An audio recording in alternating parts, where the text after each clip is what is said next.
You're listening to WQEE 99.1 FM, The Key in Noonan, Georgia, home of Braves Country with Mac McGee and the Armchair Quarterbacks, weekdays, 3 p.m. Eastern to 5 p.m. Eastern, right here on The Key and YouTube.com at Braves Country. Well, the season's finally here. The Armchair Quarterbacks are back. Saturdays, 10 a.m., you'll be tailgating with the Armchair Quarterbacks. Mac McGee, Joey Antones, and the rest of the Armchair Quarterbacks live, 10 a.m., Saturdays this fall. Talking college football, SEC, ACC, Big Ten, the NFL, fantasy football advice, and our picks against the spread. Right here on Braves Country HD, 99.1 FM, WQEE. Yeah, the Armchair Quarterback.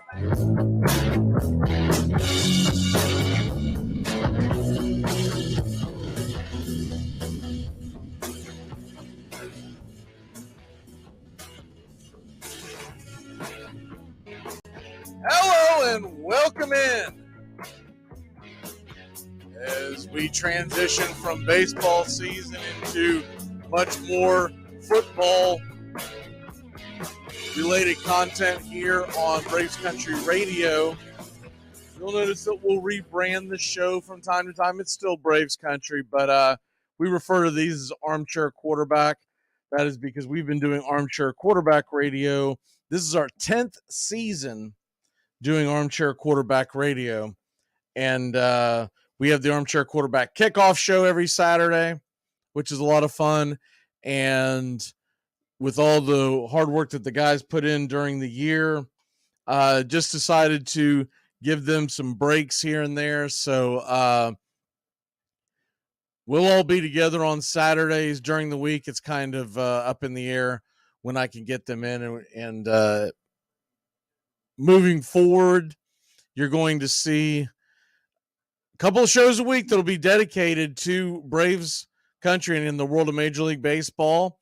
And then about 3 shows a week will be dedicated to the world of football. Today, we're talking college football.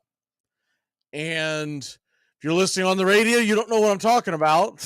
But if you're listening to us, watching us on YouTube on Braves Country Radio, you'll see that I've got the Penn State-Ohio State game in the limelight today because that is the big game of the week.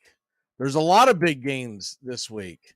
This week is a little juicier, a little spicier than last weekend. There were some solid games last weekend, but this one to me is much, much better. This rivals the one that we had a few weeks back when you had a lot of the big dogs playing. We were talking about how you just didn't have time to cover it all.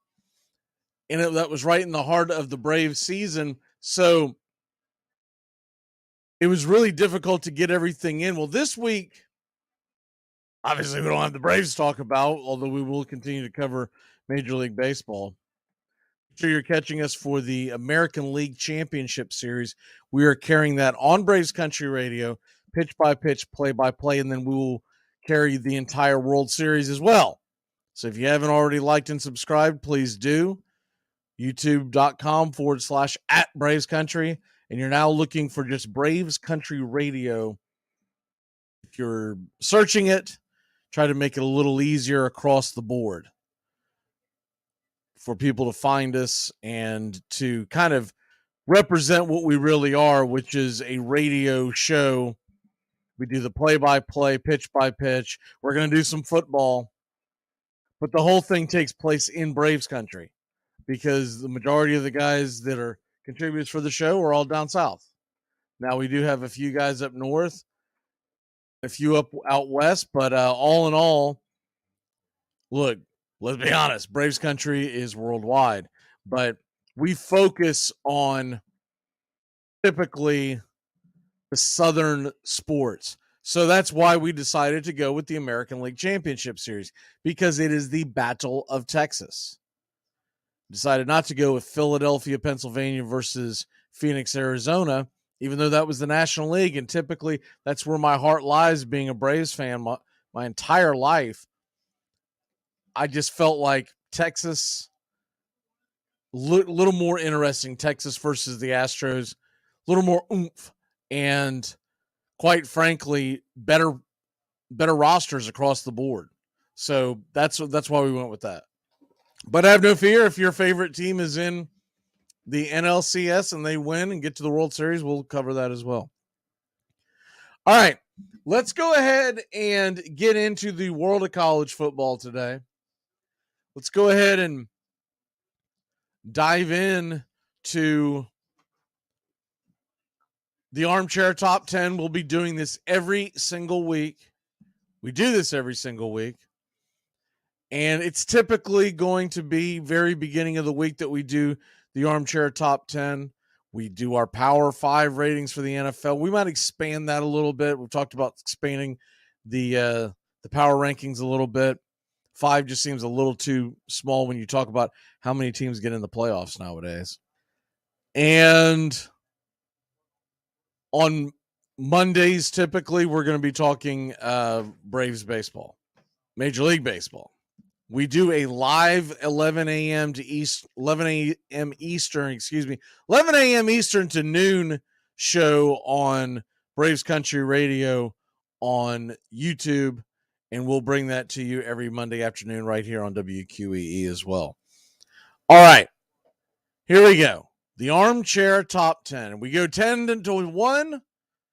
This week, I broke a cardinal rule that I have had since the beginning of doing this, because I think it's time. And I think there's finally a time to break that cardinal rule. We will explain when we get towards the top. We did something we've never done before. Some will hate it, some will like it, some will love it. Some will say, well, it's October, well, who cares? We'll figure it out in November. Anyways, number 10 on the Armchair Top 10. Number 10 on the Armchair Top 10 is the North Carolina Tar Heels. North Carolina pounded Miami, regardless of what you saw the score to be. If you're one of these that just check the scores and don't watch the games, we say it over and over here. You have to watch the games if you're going to know what is going on, what you're looking at. If you didn't watch the games, didn't watch this game, then your opinion is really just based on a stat sheet, and stat sheets have a lot of flaws in them. But Saturday night, the Miami Hurricanes came in after a tough loss to Georgia Tech, where they were ridiculed, rightfully so, dragged across the dirt, rightfully so, poked fun of by the media, rightfully so, as Mario Cristobal decided not to take a knee in the Georgia Tech game. He got greedy or just plain stupid, however you want to look at it. His team fumbled. They choked away a lead in which Georgia Tech went the length of the football field in 2 plays and no timeouts with about 23 seconds left on the clock. They got their first loss. The sky could have been falling. What I will say about for Miami is they did not fold like I thought they would. I thought the players, especially the way Mario Cristobal threw some of his players under the bus after the loss, saying things like, "Well, we teach to hold on to the ball with 2 hands." A couple other things. Now he cleaned it up later, but his initial knee-jerk reaction was very immature.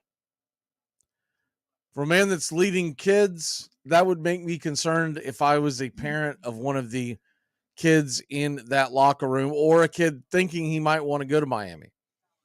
I think that is a moment where he probably will lose at least a couple recruits, because they're going to look at it as, well, is he going to drag me in? Now, the question will be, do they know about it?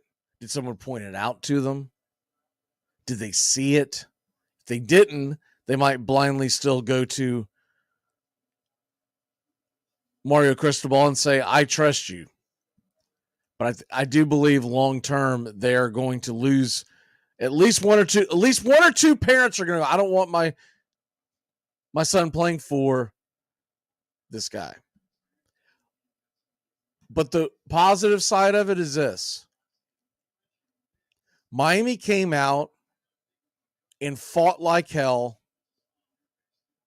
and had a 17-14 lead at the half. And you might say, well, North Carolina was losing at the half to Miami. Miami hasn't played anybody except for a very below average Texas A&M team and a bunch of cupcakes. They're 0-2 in the ACC now. Why is this win impressive by North Carolina? The reason being is, if you didn't watch the game, it was 17-14. North Carolina came out and blew the doors off of Miami in the second half. They scored 24 unanswered points. They were at one point up 38-17. Miami scored a couple of garbage touchdowns to make it much closer than it should, than what it appears to be. They made it appear much closer than what it actually was on the field, is what I'm trying to get at. Drake May, man, I bet Drake May had a great game. 70 quarterback rating. Mainly because he went only 17 of 33. See, about 50% completion range. He did have 4 touchdowns, 273 yards. So you can't turn your nose at that. I'll tell you what I was impressed by, what I was floored by. 2 things. First of all, Devontae Walker, who was finally allowed to participate. That was a big gaffe by the NCAA. They finally let him participate. 132 yards receiving, 3 touchdowns. That, to me, is a very, very impressive outing for a guy who just came onto the scene. For people who aren't familiar with it, real quick, Devontae Walker had transferred a couple of times, though one of them was COVID season, and they said, you are not eligible to play. What happened? They changed their mind and let him participate early October. October 7th versus Syracuse was his first game. 6 catches, 43 yards. Didn't jump off the board at you, but then again, Syracuse has a pretty darn good defense, and it was his very first game. Saturday night, he went off. 6 for 132, 3 touchdowns, had a 56-yard catch. I mean, this Devontae Walker kid is going to do some things in the league. And we've seen some North Carolina receivers go high in the NFL draft. I think you'll continue to see it as long as they can continue to bring in guys like Drake May to play quarterback. Mac Brown normally runs a very wide open offense, very explosive offense. And this year is no exception. But what was most impressive by North Carolina to me, it wasn't the fact that they absolutely shut Miami's offense down beginning of the second half, shut them out in the third quarter, really didn't let points come off the board until they started playing more of a prevent. But Omarion Hampton, how many folks even know who this kid is? 24 rushes, 197 yards from the sophomore out of Clayton, North Carolina. I was impressed by not only the holes that the Miami Hurricanes were giving up and getting exposed, and North Carolina absolutely just gashing them with that offensive line, but I was impressed by the fact, look, if you look at his totals, this is a kid that has, prior to the Miami game, was only averaging a little over 4 yards a carry. He had 78 versus Syracuse, 66 versus Pittsburgh, 46 versus Minnesota. He had a big game against Appalachian State, 234 yards. But he had 37 against South Carolina. So that appeared to be the outlier, was the Appalachian State game. You figured, well, they were taking advantage of Appalachian State size. He's getting 9 yards a pop. Okay, fair enough. He does that to what is looked upon as a pretty respected Miami defense. I'm not positive. I'm not sold that Miami's defense is as impressive as the national media wants to tell you. Because one of the things that you have to look at with the Miami Hurricanes, and this is very relevant with college football, you can't always go by people's record. You have to go by who the hell did you play.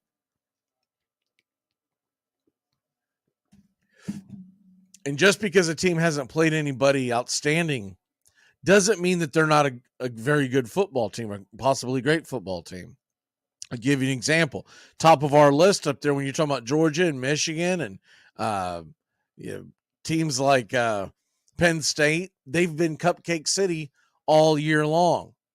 But they've dominated Cupcake City. It's one thing to be the mayor of Cupcake City and barely even having a pulse and kind of schlep through some of these games, right? It's very easy to say that. But it is another thing to go to Cupcake City and be the mayor, winning landslide elections. And Miami has not been very impressive in Cupcake City. They lost to Georgia Tech at home, mind you. Forget the debacle. Forget the Miami fans that think that he may have been down, he didn't fumble. It doesn't matter. That is a Georgia Tech program that is rebuilding. That is a Georgia Tech program that if you're the Miami Hurricanes and you're supposed to be cream of the crop, if that's where you are, then you don't just beat Georgia Tech at home, you dominate them. And I know they had some turnovers, I get that, but that's a part of it. Turnovers are a part of who you are as a football team.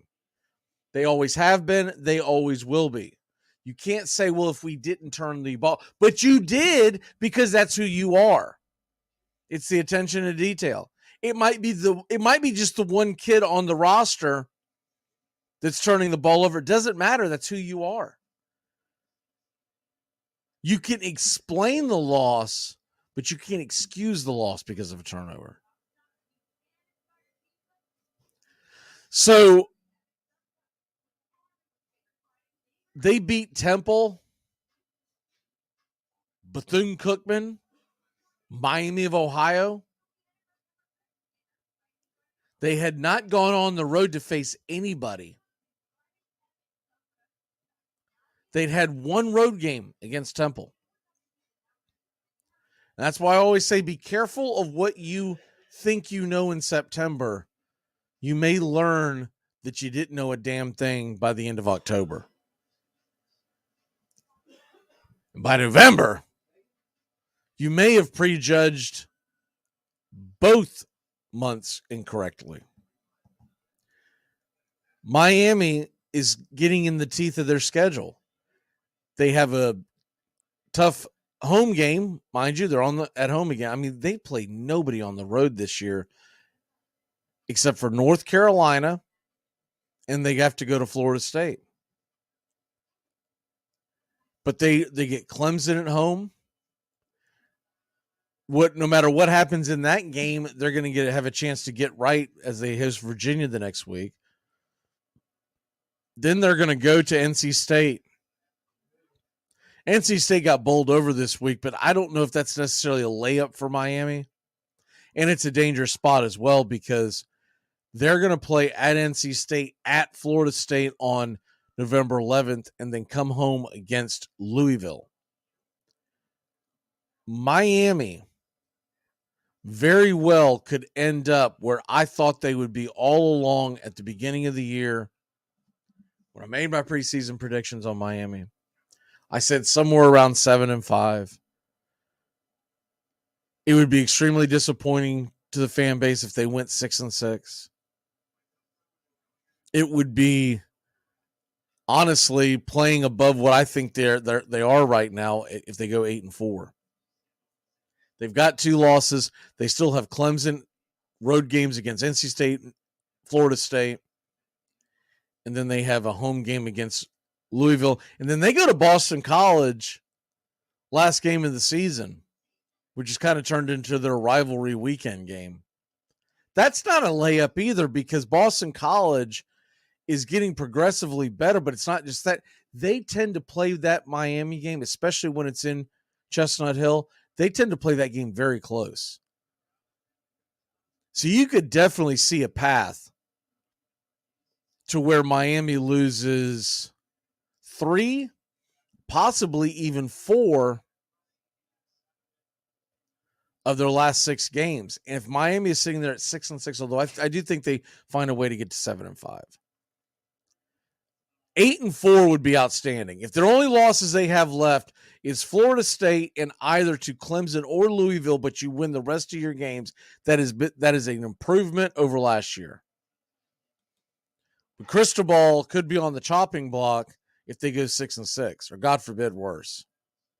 All right, we move on to the number 9 team in the land of the armchair top 10. And this one, well, this is the mayor of Cupcake City. This is the Penn State Nittany Lions. They beat UMass 63-0. UMass is one of the worst teams in college football, top to bottom. UMass is 1-7 on the year. UMass's one win was against New Mexico State in week 1. New Mexico State, you ask. Well, they're 4-3. They had some injury issues. It was also week 1. And let's be honest, New Mexico State probably didn't take that game as seriously as they should have. But that's the one W that UMass has had this year. It was in week 1. And after that, they had losses where they gave up 59 points to Auburn. That Auburn offense is not explosive. They gave up 41 to Miami of Ohio, the same Miami of Ohio team that scored 3 points at the Hurricanes. They scored 52 points. I'm sorry, they gave up 52 points, is what I meant to say, against Arkansas State in Massachusetts. So anyways, the point is UMass is terrible. We slide Penn State down because, to me, they are the mayor of Cupcake City. They stay in the top 10 because they've been so dominant. But the other reason is, if they win this weekend, they are going to vault over a lot of teams. I just have to be fair and say they haven't played anybody. They're ranked currently number 7 in the AP poll. That, to me, is based off of pedigree, not on anything that they have done. Penn State, if you're like, I know they've been good, but I don't remember seeing them on TV much. It's because they haven't been on a major network. Because when you play, the first week of the season was one of their better opponents, but West Virginia was dealing with a lot of injuries on that very first weekend. And honestly, the game got away. If you remember, that was one of the games where James Franklin ran the score up at the end, so he covered the spread. They beat West Virginia soundly. But Delaware, bad Illinois team. Iowa, Iowa's probably their best win, but Iowa's not as impressive win as we thought it would be. But they get to right the ship. They get to pound on their chest if they come out with the W this week. It will be a huge win for that program. That game is noon, game of the week on Fox.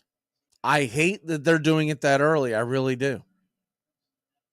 It is a shame because that game deserves at least 3:30, if not 7 o'clock Eastern, 7:30 Eastern, 8 o'clock Eastern, prime time. Let's go. But Fox tends to put their big game of the day at noon. I don't know why they do it, but that's what they do. I think it's because they've really leaned into that Urban Meyer pregame show and they're trying to get people to watch. And their ratings are not good, by the way.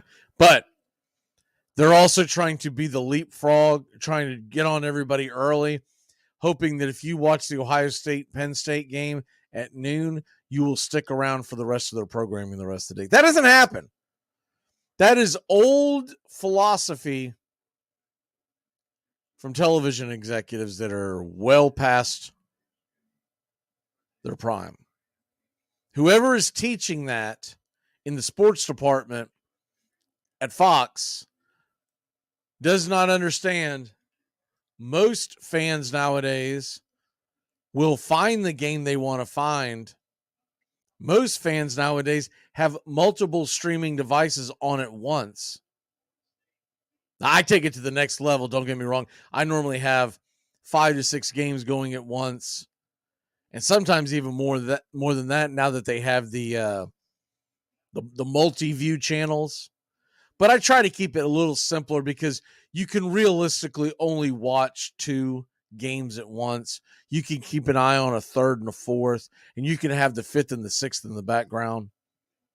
But there's realistically only 2 games that you can focus on if you're being honest.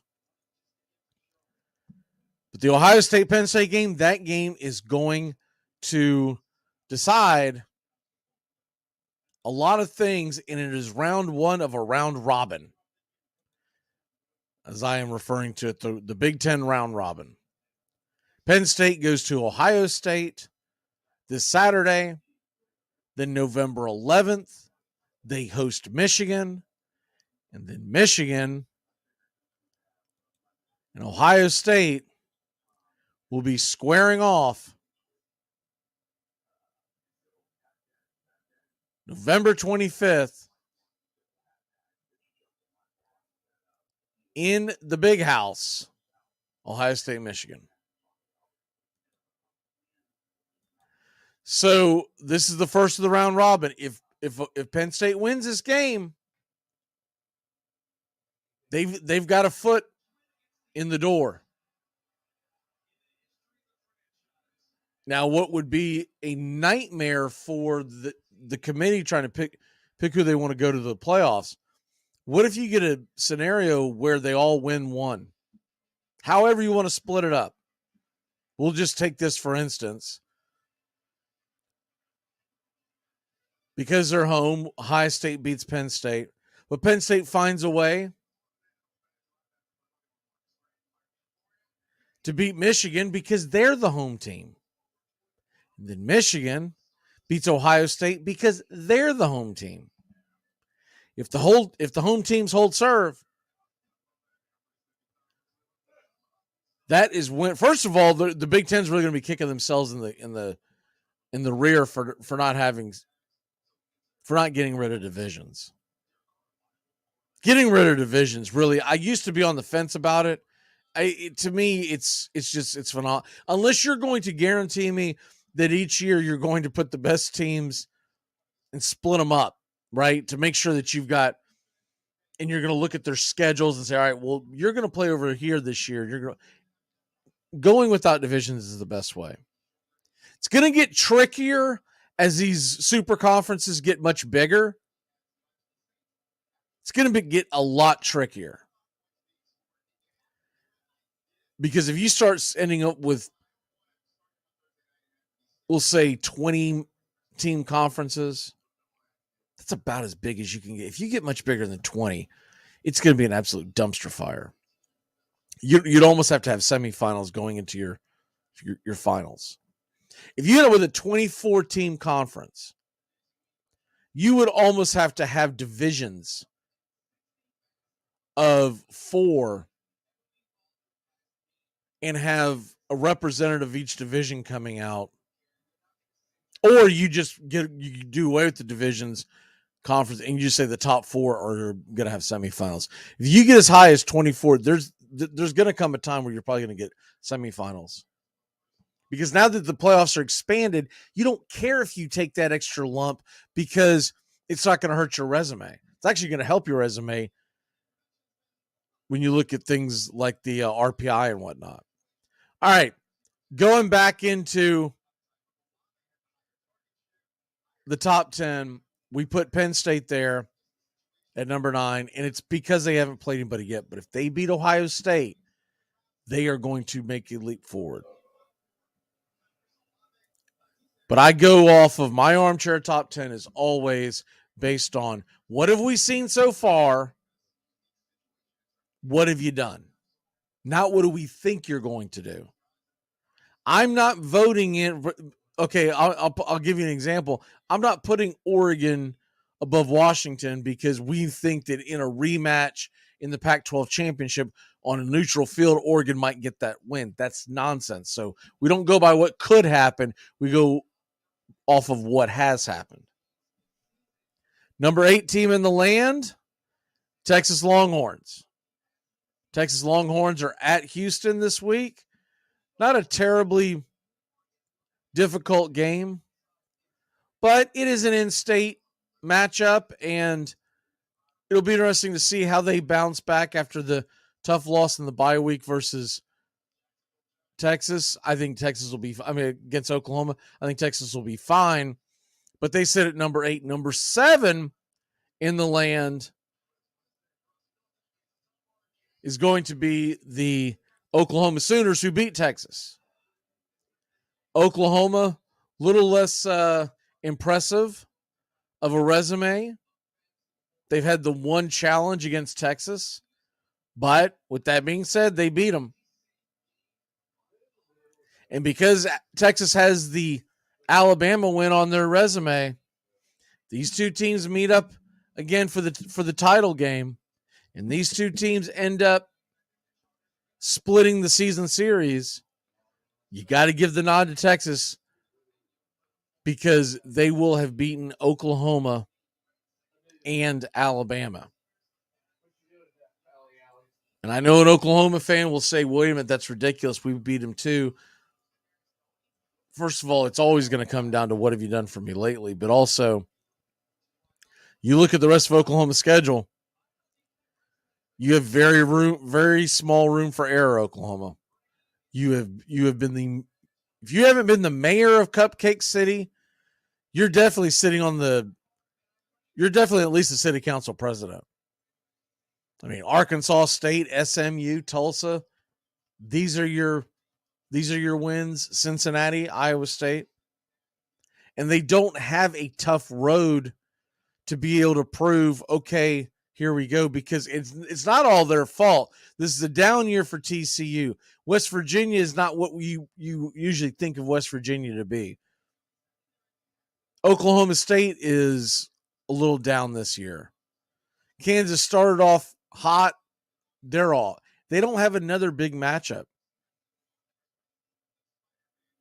The biggest question would be, what if Oklahoma drops a random game that you don't foresee on the regular season schedule? Because they'll be favored in every game going forward. What if they drop one game, they go to the Big 12 championship, beat Texas? Would they get in with one win? Because to me, that would be pretty dicey depending on how the rest of it plays out. Would you put Oklahoma in with one loss? And I'm talking about the random loss being whoever. So, some kind of surprise where it's a letdown game. We'll say this weekend against UCF for argument's sake. But then they run the table, they beat Texas again. Do you put them in over a one-loss Big Ten team that did not win their conference championship? That's the kind of stuff that, that's a great thing about college football. At least this is the last year of it, where those kinds of arguments can spill out into the streets till the wee hours of the morning. Now, we'll still get these arguments next year. It won't be who should be 4 and who should be 3, etc. It's going to be who the number 12 and who the number 13 team is. And why did the number 14 team get screwed? So we're still going to get these great arguments, but it's a little watered down starting next year. What will be interesting next year is, remember, the top 4 are still going to get buys. So you want to be a top 4 to give yourself an advantage. And the team that ends up the 5 seed, unless it's very obvious, that's going to be a big argument as well. So you're still going to have stuff to argue about. It's great. I would say the NCAA should never, ever, ever, ever go to an even system again. And what I mean by that is give someone a bye week. You want to go to a 15-team playoff? That's fine. Give one of those teams a bye week. You want to do a 14-team play? Whatever you want to do, make sure that there's a bye week so there's an argument for and an incentive to get that bye week. My number 17 was Oklahoma, 8 was Texas, 9 is Penn State, and 10 is North Carolina, if you're just joining us. Number 6 team in the land. There's probably some Oregon Duck fans out there go, well, this is ridiculous. You overlooked our team. We lost a very tight game on the road against a very good Washington team. We're going to have an opportunity to right the ship when we face them in Las Vegas for the Pac-12 championship. Like, how dare you overlook us and keep it? All those things are true except for the last part. Oregon is number 6 in my top 10. And the reason being that they're staying above an undefeated Oklahoma team, an undefeated Penn State, and an undefeated North Carolina team. It's because I was thoroughly impressed by Oregon once again. Oregon has not had a tough go of it so far. They had the win at Texas Tech, and granted, that was a flatline game. That was a game where they came out very sloppy. They ended up winning the game, coming roaring back in the fourth quarter. And I get all that, but that was also the very beginning of the season. So I'm not going to get bogged down for that one matchup. When everybody thought that Colorado was this unbeatable force, Oregon blew the doors off them, and they let the gas up big time. And if you think that may have been a fluke, the next week they beat Stanford. Same exact score, 42-6. The same Stanford team that came from behind to beat Deion's Buffaloes after he choked away a 29-point lead. But the reason why they stay where they stay, there's a couple of reasons. A, they've been very impressive to me on both sides of the ball all year long. B, Bo Nix actually outplayed Penix. Everyone's going to talk about Penix and what he did. Bo Nix, his stat line is actually a tad more impressive. If you look at the box score in that game, Bo Nix, 33 of 44, 337 yards passing, 2 touchdowns. Penix had 30 less yards passing. He did have 2 more touchdown passes, but that's because the Oregon rushing game was just slicing and dicing. And Penix did have a costly interception. Now, his team hung in it, and to his credit, Penix got them down the field and won the game. But remember, it was a missed field goal, or this game goes overtime. You don't know how that's going to play out. So that's why I had to put them neck and neck. There's another reason why Oregon stays up there. Well, I'm not too concerned with how this plays out. Because I grew up in the era where only 2 teams made the playoffs, or the national title game. They didn't even call it playoffs back then. They didn't even call it BCS back then. I grew up in the pre-BCS era. And I have a very strong opinion about teams should not be punished for actually playing someone good on the road. And I also look at it as I don't want to put a team up there that I don't think is going to get tested again.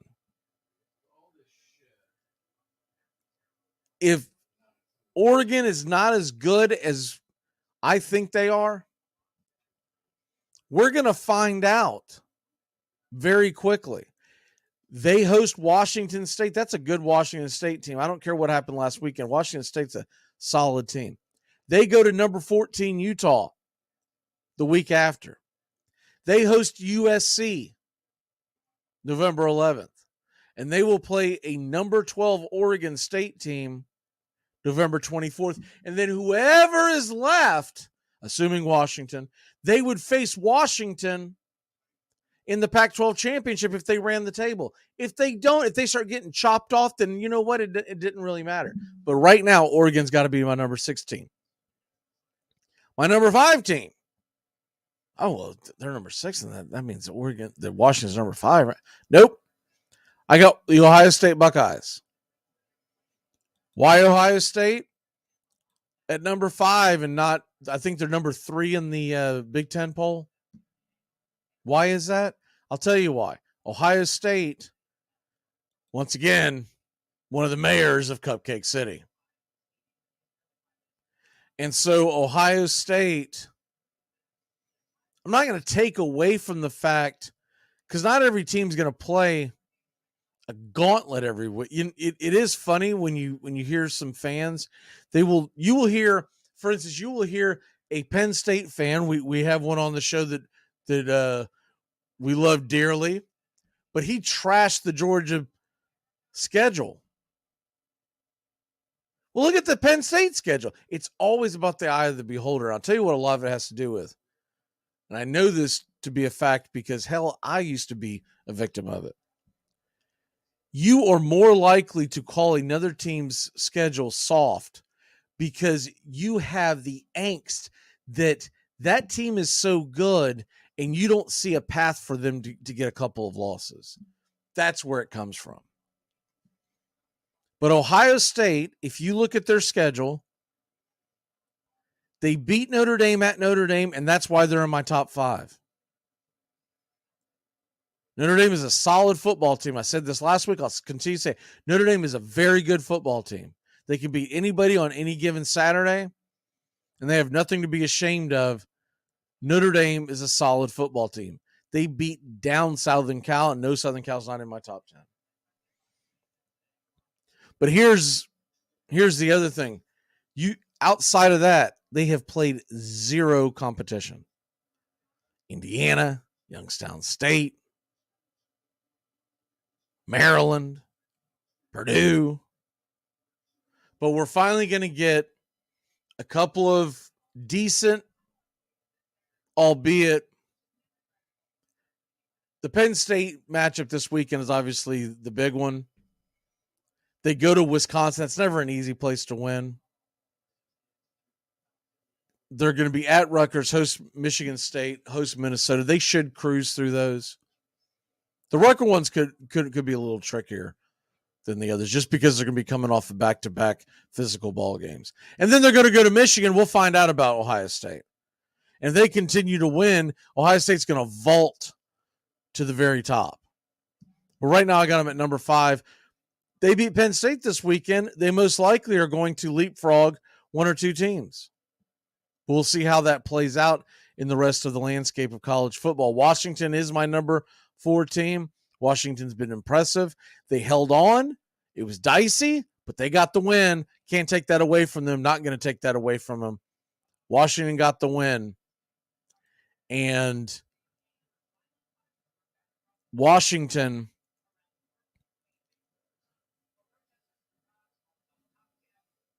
though you can poke holes in the victory, Washington, to me, just the eye test. They're a very talented football team.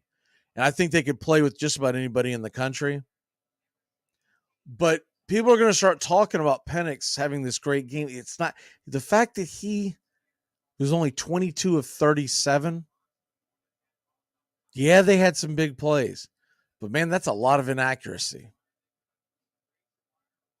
For college football, that is those are fine numbers in the National Football League.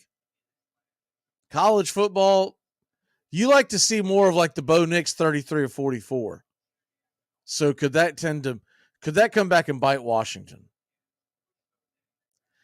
They don't get tested again until November 4th, they're at Southern Cal. Then they play Utah and Oregon State and Washington State back to back to back to back. The month of November will have a lot of separation in college football, but especially for the Washington program. If they run that table, I'd be, as much as I think Oregon today would beat Washington on a neutral site, if Washington runs the table, I'm going to be hard pressed to make that prediction. Number 3 team in the country, the Florida State Seminoles. And they dismantled a very good Syracuse defense. The Syracuse offense is not impressive at all, but the Syracuse defense is a top-tier college football defense this year. And it's what Dino coaches. But I still have my reservations. I know they're getting a few number 1 votes. I've got my reservations about this team in the big picture. I think they're probably going to make the playoffs. They do have they have 3 pretty decent tests left. One of them coming this Saturday at home against Duke. Duke has been a very good defensive-minded team, which I know doesn't sound like Duke, but that's what Duke football is this year. It's going to be a physical game. But Florida State going forward, you look at their schedule. If they get past the Duke game, they go to Wake Forest and Pitt. And we saw Pitt could pull off the upset. And time to do the victory lap, as I did predict Louisville this past weekend. I just felt like Louisville was going to lose the Pittsburgh game. Felt like they were going to come off the Notre Dame game, smell themselves on a road game. Tough environment in Pittsburgh, and there you go. But Florida State should be undefeated. If they get past this weekend, they should be undefeated going into the Miami matchup. No matter how we are unimpressed about Miami, it is still a rivalry game, one of the biggest rivalries in the Southeast. And though it's at Hassey, and my guess would be it's going to be a night game. It could be a 3:30 kickoff, but I would tend to think that unless Miami absolutely craters, it'll be a night game. It'll be a fun environment. They get past that, then the last big test will be at Florida. And Florida's looking a little better. Still think they got a lot of flaws, and they don't have impressive wins. They've got the one against Tennessee, but Tennessee is so one-dimensional. They got ahead in that game, and the home environment led to that Gators W. Gators are much better at home, though. They got a very gutty, gritty win in South Carolina, and they're going to be at home against Florida State, and you know they would love to ruin their schedule. Now, here's the thing. Florida State's undefeated, depending on the way everyone else falls out. They could lose that Florida game and still be in it. You never know. Because they would have a chance to impress on ACC championship Saturday. And let's say they beat an undefeated or highly ranked North Carolina team.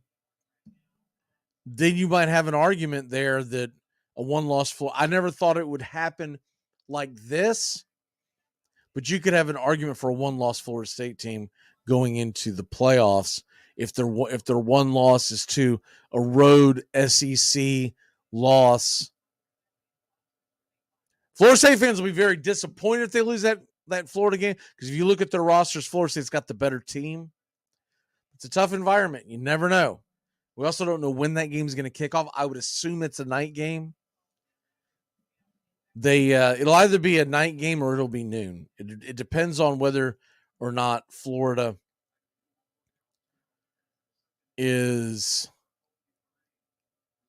a 2, 3, 4, 5 loss team. A lot of that's got to do with it. If Florida upsets Georgia and then plays well down the stretch, and let's say they're sitting there with 2 or 3 losses, that could be the ABC primetime game.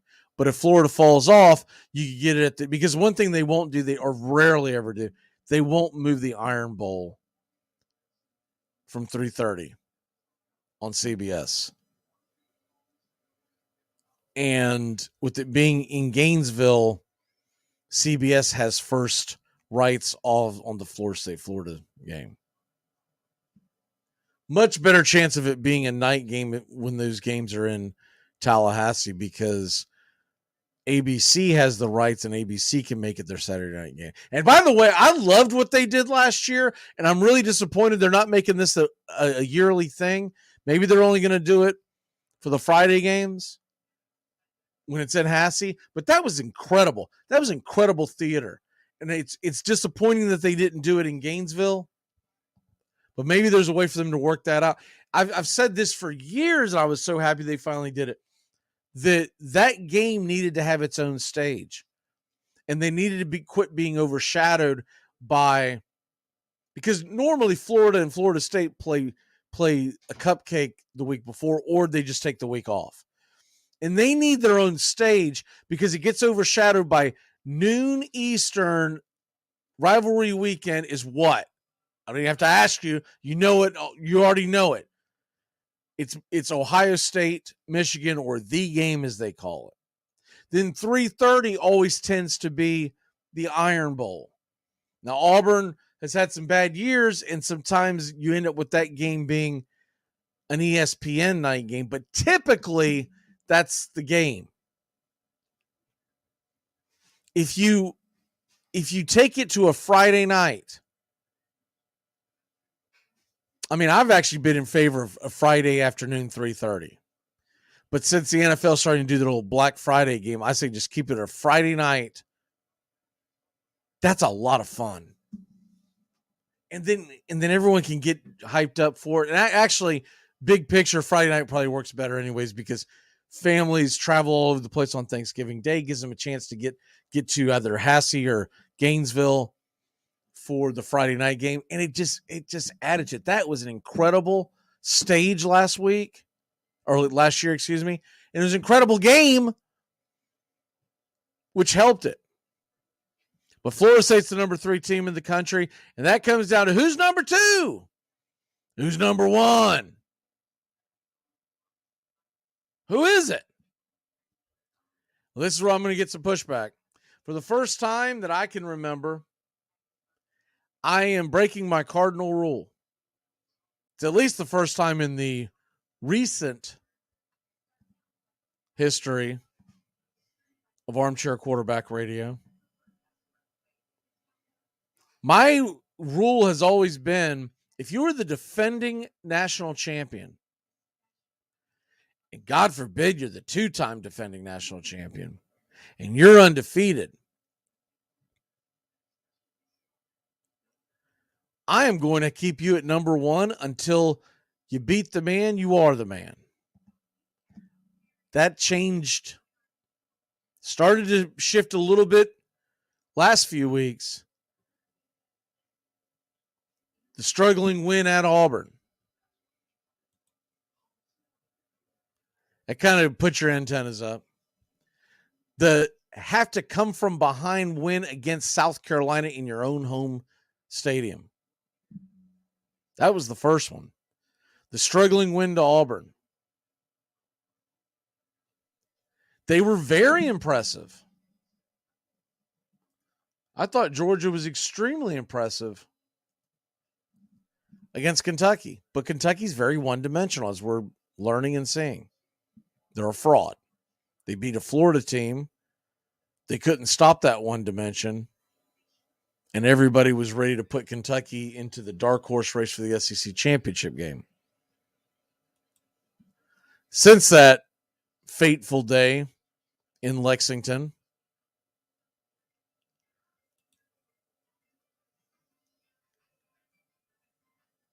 the Kentucky Wildcats have gotten their doors kicked in by a combined score of 89-34 by Georgia and Missouri. And the Missouri game was in Lexington. So it really just tells you a lot that Kentucky was not nearly as, which I didn't think they were. I just thought it was a bad matchup for Florida. But the Georgia Bulldogs have fallen to number 2 in my poll for the first time in a long time. And I may regret this, and I might try to come up with some revisionist history down the road. But even though they have not been tested, and though you could make, if Penn State is the mayor of Cupcake City, then Michigan is the president of the United Cupcake States. They have played teams like East Carolina, UNLV, Bowling Green, Rutgers, Nebraska, Minnesota, Indiana. But what has been impressive to me is that none of these games have been competitive. 30-3, 35-7, 31-6, 31-7, 45-7, 52-10, 52-7, 52-0 after they fell down 7-0.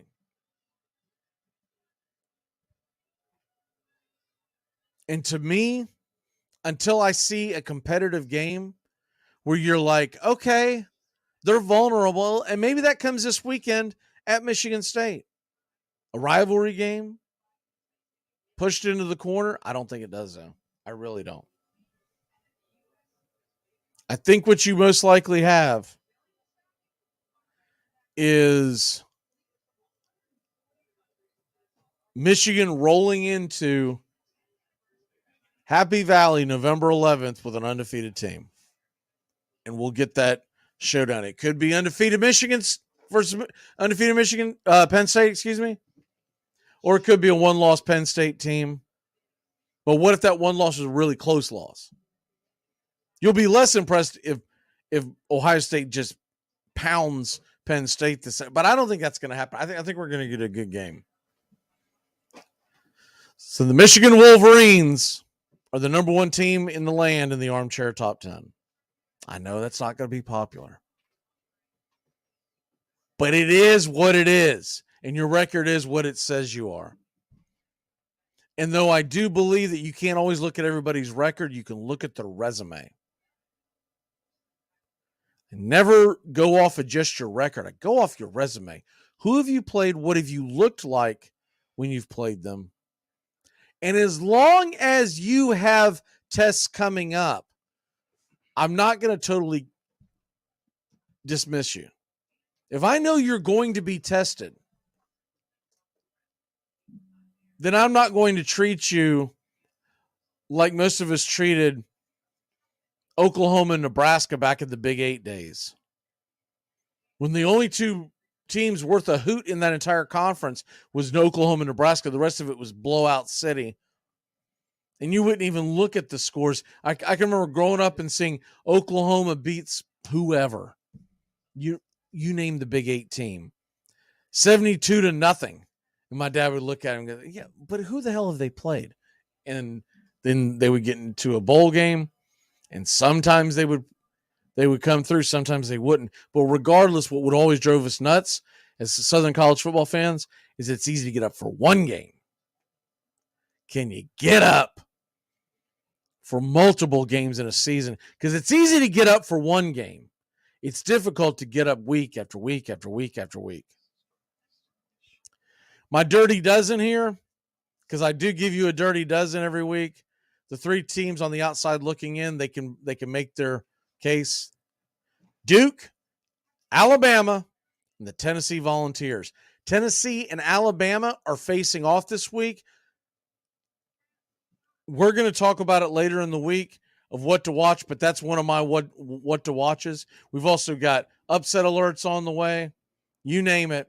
We got a jam. Have a great day, Braves Country. Braves Country Radio, the Armchair Quarterback Show, talking a little college football. Y'all have a good one. Goodbye, sweetheart. Well, it's time to go. We're back tomorrow with another show. Well, unless we're fired, we'll talk to you then. Goodbye, sweetheart. Goodbye. Goodbye. Guys and gals, it's time to go. We'll see you on the next show. Same bat time, same bat channel. Thanks for listening to Braves Country with Mac McGee and the Armchair Quarterbacks on 99.1 FM WQEE, The Key in Noonan, Georgia, and simulcasting on youtube.com/@Braves Country. Braves Country comes your way weekdays, 3 p.m. Eastern to 5 p.m. Eastern. Please follow, like, and subscribe today. Armchair Quarterback Radio, your first choice for Southern sports. Something of the 5th of September. Something of the 5th of September. She said a lot that I can't remember. Something of the 5th. Can I get another cigarette, please? Can I get another cigarette, please? Yeah, I know I live to regret it. Just give me another cigarette, please.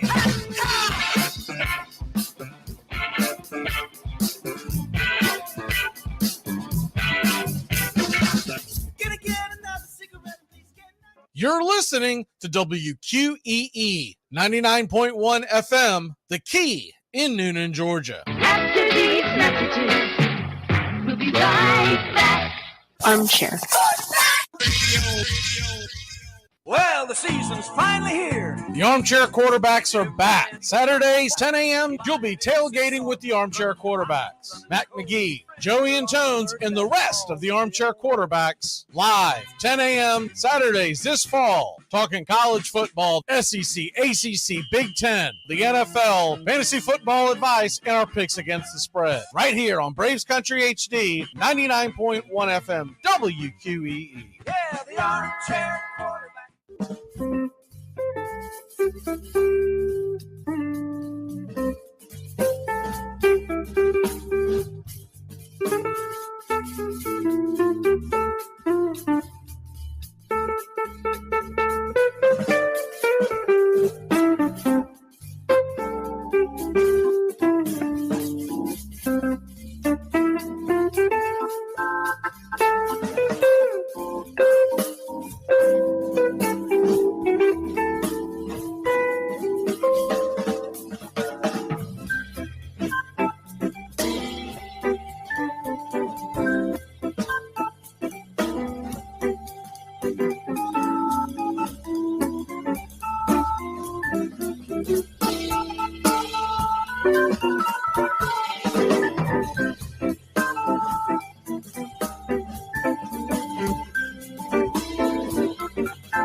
Lineup for yesterday by Ogden Ash. A is for Alex, the great Alexander. More goose eggs he pitched than a popular gander. B is for Bresnahan, back of the plate. The Cubs were his love and McGraw his hate. C is for Cobb, who grew spikes, not corn, and made all the basemen wish they weren't born. D is for Dean, the grammatical diz. When they asked who's the tops, said correctly I is. E is for Evers, his jaw in advance, never afraid to tinker with chance. F is for Fordham, and Frankie and Fish. I wish he were back with the Giants, I wish. G is for Gehrig, the pride of the stadium, his record pure gold, his courage pure radium. H is for Hornsby. When pitching to Raj, the pitcher would pitch, then the pitcher would dodge. I is for me, not a hard-hitting man, but an outstanding all-time, incurable fan. J is for Johnson, the big train in his prime, was so fast he could throw 3 strikes at a time. K is for Keeler, as fresh as green paint, the fastest and mostest to hit where they ain't. L is for LaHoy, whom Clevelanders love, Napoleon himself with glue in his glove. M is for Matty, who carried a charm in the form of an extra brain in his arm. N is for Newsom, Bobo's favorite Ken. You ask how he's here, he talked himself in. O is for Ott, of the restless right foot. When he leaned on the pellet stay put. P is for Plank, the arm of the A's. When he tangled with Matty, games lasted for days. Q is for Don Quixote, Cornelius Mack. Neither Yankees nor years can halt his attack. R is for Ruth, to tell you the truth. There's no more to be said, just R is for Ruth. S is for Speaker, swift center field tender. When the ball saw him coming, it yelled, I surrender. T is for Terry, the giant from Memphis, whose 400 average you can't overemphasize. U would be Ubel if Carl wore a Cockney, but we say Hubble in baseball like football in Rockney. V is for Vance, the Dodgers' very own Dazzy. None of his rivals could throw as fast as he. W, Wagner, the bow-legged beauty, short, close to all traffic with Honus on duty. X is the first of two X's in Fox, who was right behind Ruth with his powerful socks.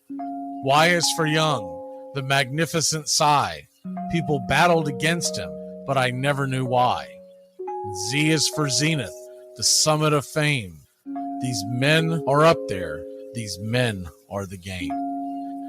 Lineup for yesterday, Ogden Ash, January 1949, Sport Magazine.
Casey at the Bat by Ernest Lawrence Thayer.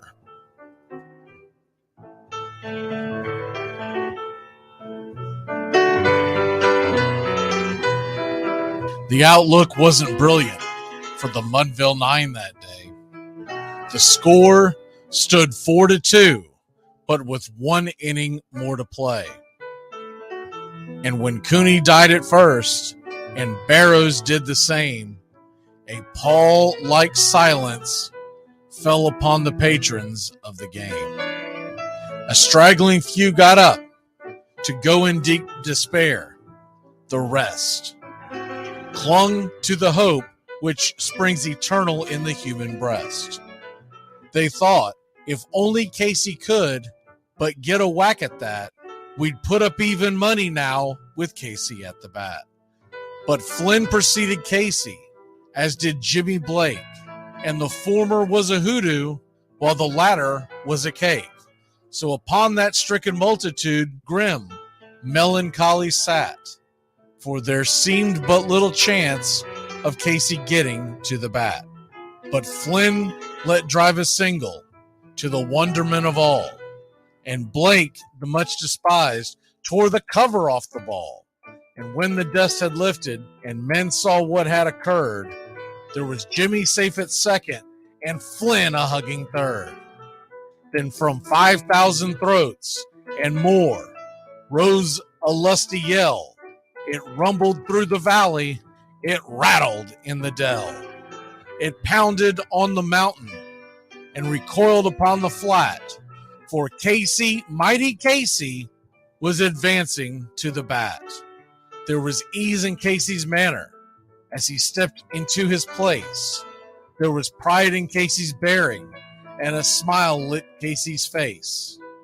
And when responding to the cheers, he lightly doffed his hat. No stranger in the crowd could doubt 'twas Casey at the bat. 10,000 eyes were on him as he rubbed his hands with dirt. 5,000 tongues applauded when he wiped them on his shirt.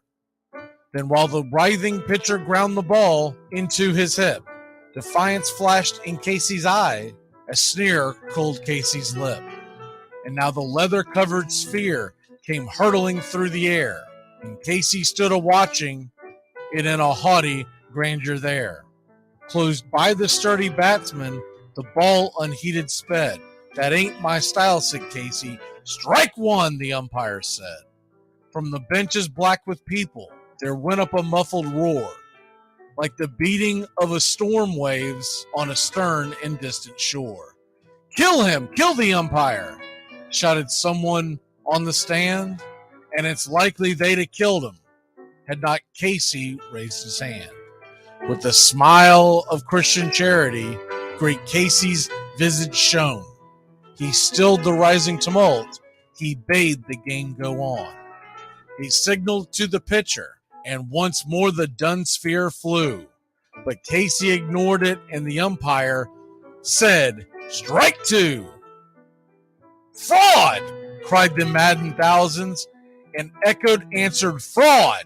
But one scornful look from Casey, and the audience was awed.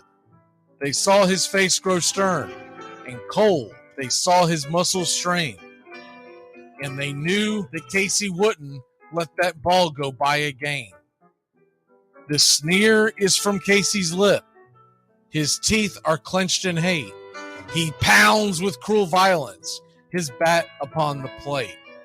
And now the pitcher holds the ball, and now he lets it go. And now the air is shattered by the force of Casey's blow. Well, somewhere in the favored land, the sun is shining bright. The band is playing somewhere, and somewhere hearts are light. And somewhere men are laughing, and somewhere children shout. But there is no joy in Mudville. Mighty Casey has struck out. Casey at the Bat, Ernest Lawrence Thayer, published June 3rd, 1888. San Francisco Examiner.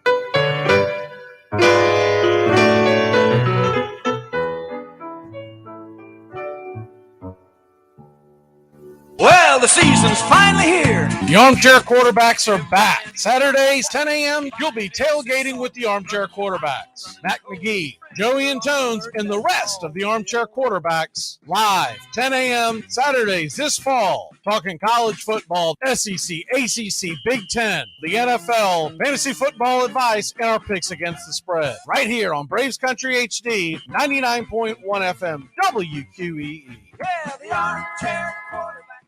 There's a very peaceful thing. It was created and played in pastures and meadows. There's grass, there's outdoors, there's everything that people thought was American and feel about America. You get in a ballpark, and it's the wonder of walking through that dark tunnel and seeing a huge open space where men play the little boy's game.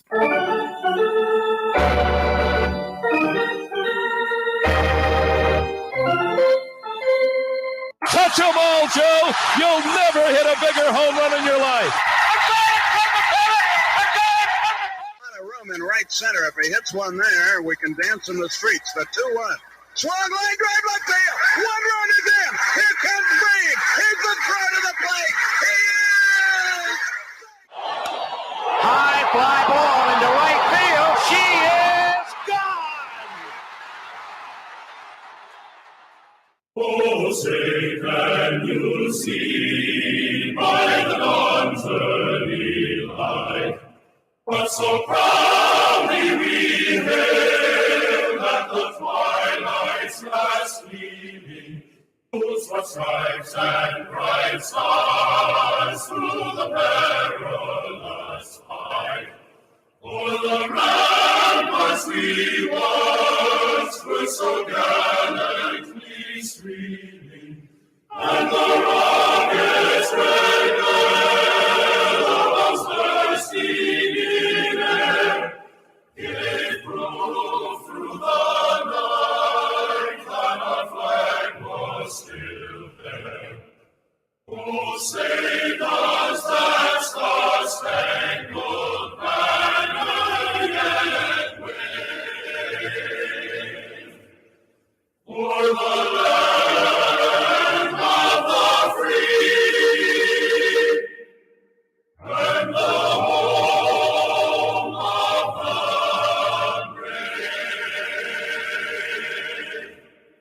Play ball.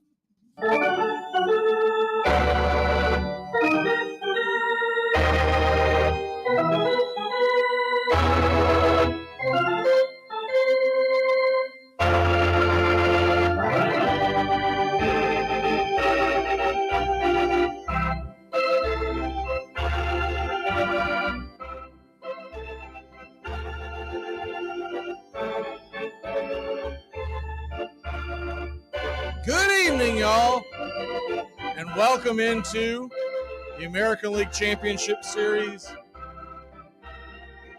Game number 3. Here are your starting lineups for tonight's action.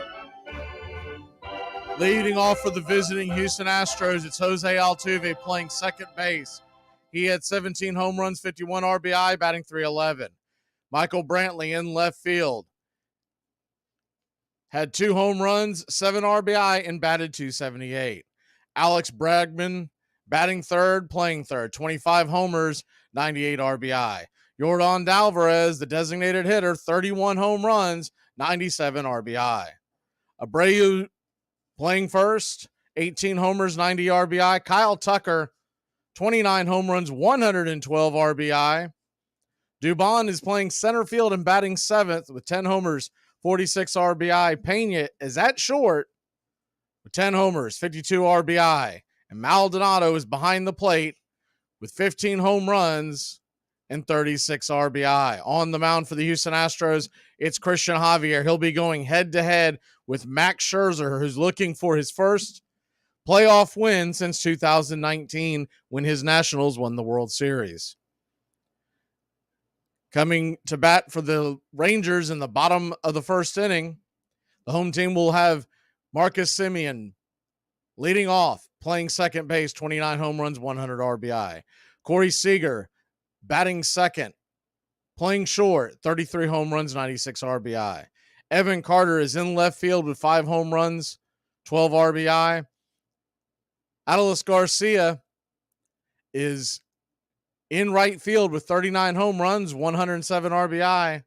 Heim is behind home plate with 18 home runs, 95 RBI. Garver is the designated hitter, 19 home runs, 50 RBI. Lowe at first with 17 home runs, 82 RBI. Young playing third, 23 home runs, 70 RBI. And Tavares is in center field, 14 home runs, 67 RBI. That's your starting lineup for Game 3. I'm Mac McGee. I'll bring you pitch-by-pitch, play-by-play of the action. We will be back in a flash here on Braves Country Radio, ALCS, Game 3. Let's get it.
Welcome in. First pitch from Max Scherzer is outside for a ball. It's 1-0.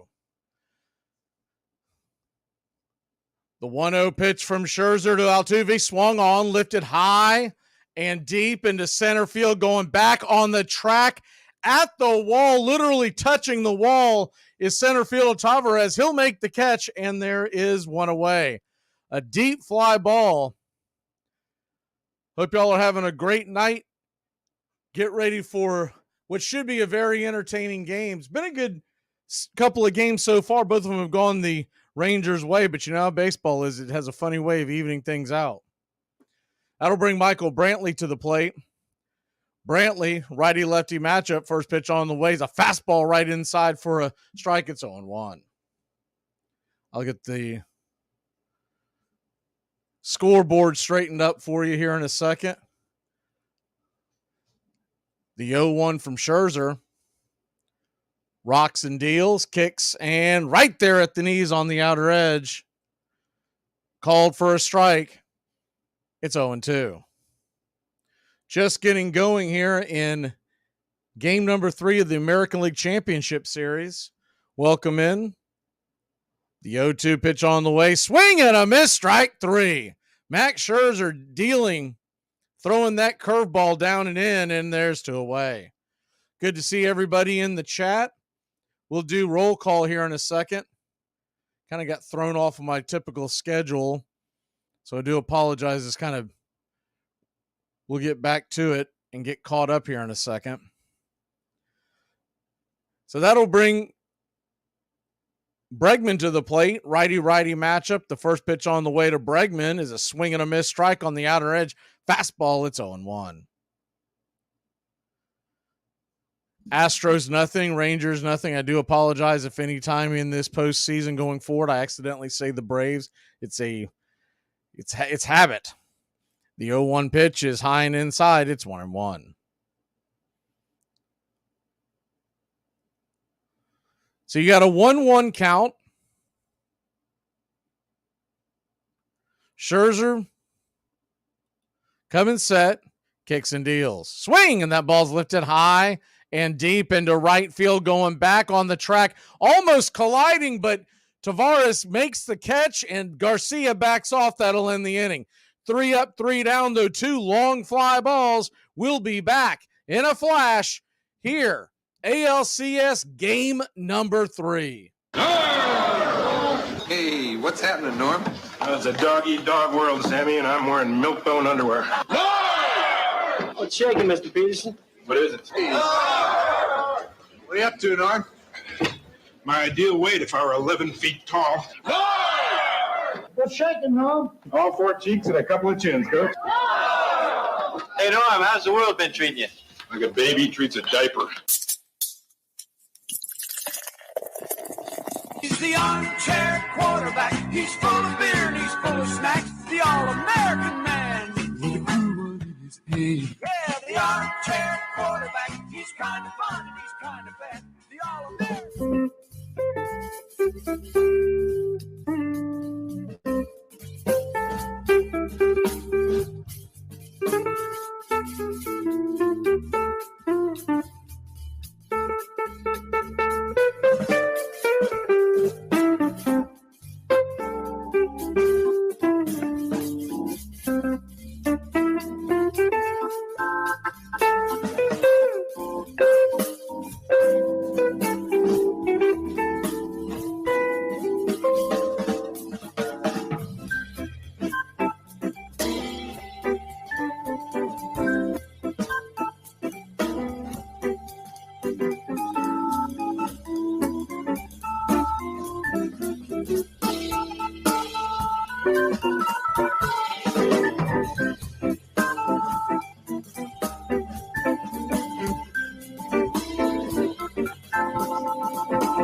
Welcome back. ALCS game number 3. The Astros trailed 2-0.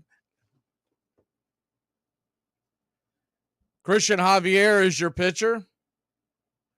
Righty-righty matchup as Simeon comes to the plate. He takes the first pitch high and out of the zone for a ball. It's 1-0.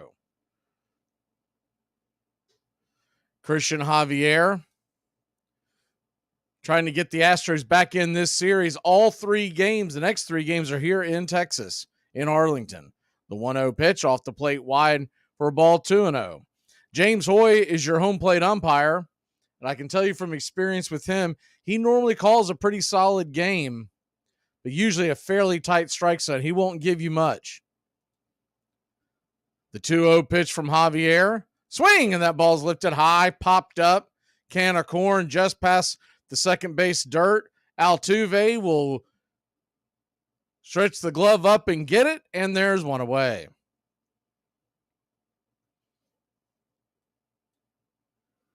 Obviously, a big game for the Astros. The last thing they can afford to do is go down 3-0. At that point, it becomes very bleak. They can win tonight's game, they're back in it. They've got to win 2 here in Texas to force it back to Houston. That'll bring Corey Seager to the plate. Righty-lefty matcher. Javier lets it go. Seager takes a swing at the very first pitch he sees, pops it up. A high, deep pop-up, but nonetheless going to be an out. Dubon makes the catch, and there's quickly 2 away. Rangers might be a little jumping the gun early on in front of this home crowd. So Christian Javier, so far so good. 4 pitches, 2 outs. They would love a deep outing from Javier.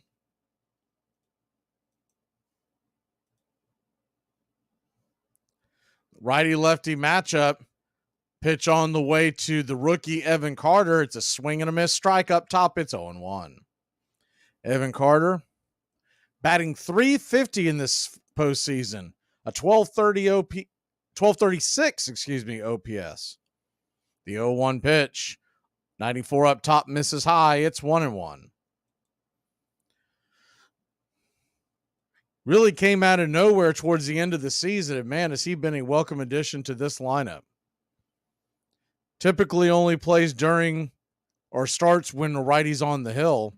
The 1-1 pitch is swung on and fouled back out of play. It's 1-2. When the lefty Valdez started the other night, they had Grossman in at left field, Robbie Grossman. Braves fans will remember him. But the moment a righty came in, they went back to Carter to face the right-handers. Javier takes a long pause, kicks and deals. Way outside, high and wide, 95 miles an hour out of the zone. Evens up the count. It's 2-2.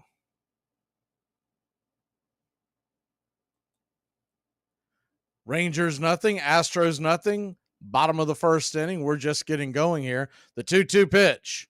Outside, high and wide. Good take by the rookie. And it's a full count. Good job by Carter so far running this count full. The first two batters were down in 4 pitches. He has seen 5. So you do want to make Javier work a little bit. You got a full count, the payoff pitch. Swing and a miss, strike 3. 95 on the outside corner, and that'll end the inning. 3 up, 3 down. We're scoreless in Arlington, and we'll be back in a flash here on Braves Country Radio.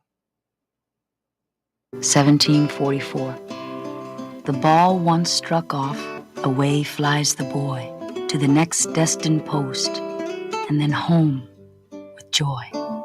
Children have hit balls with bats as long as there have been children. But baseball's most direct ancestors were 2 British games. Rounders, a children's sport brought to New England by the earliest colonists, and cricket, a stately pastime divided into innings and supervised by umpires. By the time of the American Revolution, there were many variations. Boys played one version or another in schoolyards and village greens and on college campuses. 1786. A fine day. Play ball in the campus, but am beaten, for I miss catching and striking the ball. Princeton College.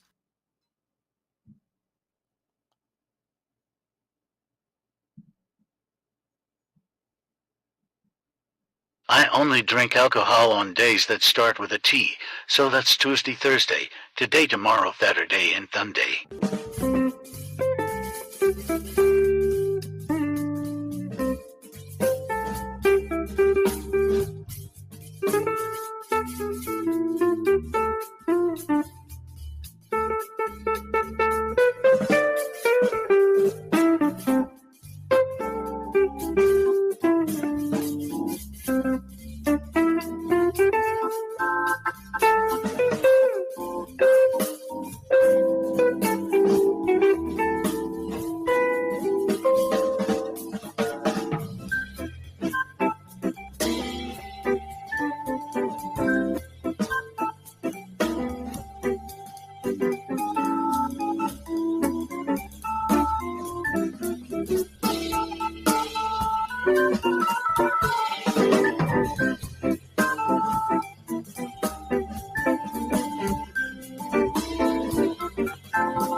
Welcome back.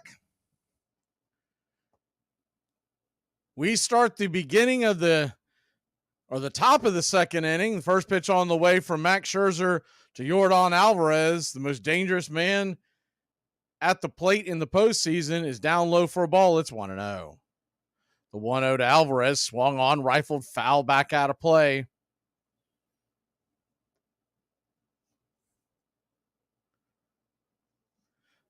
So it's an 0-2 count. Scherzer comes set. The pitch on the way. Inside, did that get him? That got him. Hit him in the ankle. He's down to see if he's okay. Alvarez is down on one knee. See where that ball got him.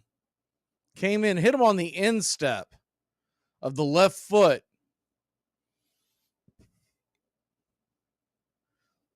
So we'll wait to see if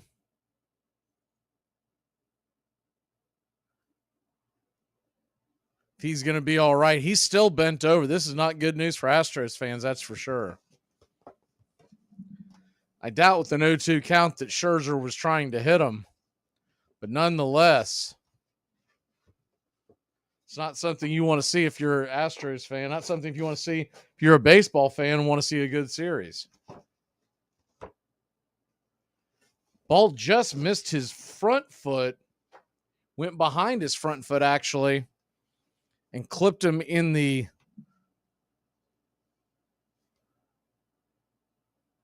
left instep is the best way to describe it. I don't think it got much ankle. I don't think it would have hit much bone, but you never know how that's going to react if it starts to swell. So Jose Abreu will come to the plate.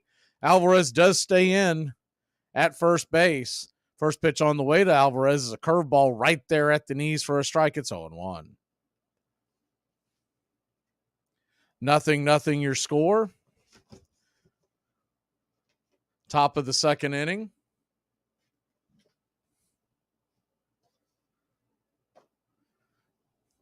Scherzer looks in, gets the sign, lets her fly.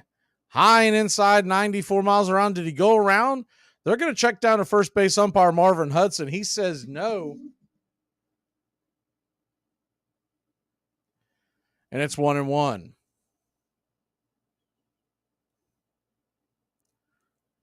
So you got a 1-1 count. Scherzer comes set. The pitch on the way. Swing and a miss. 1-2. Curveball down and in. Rangers nothing. Astros nothing. Top of the second inning. Game 3 of the American League Championship Series. The winner heads on to the World Series, and it looks like it very well may be the Philadelphia Phillies. They are up 2-0. If you haven't paid attention to that series, they have just pounded Arizona. That series is going back to Arizona, though. The 1-2 pitch. Caught! Looking, strike 3.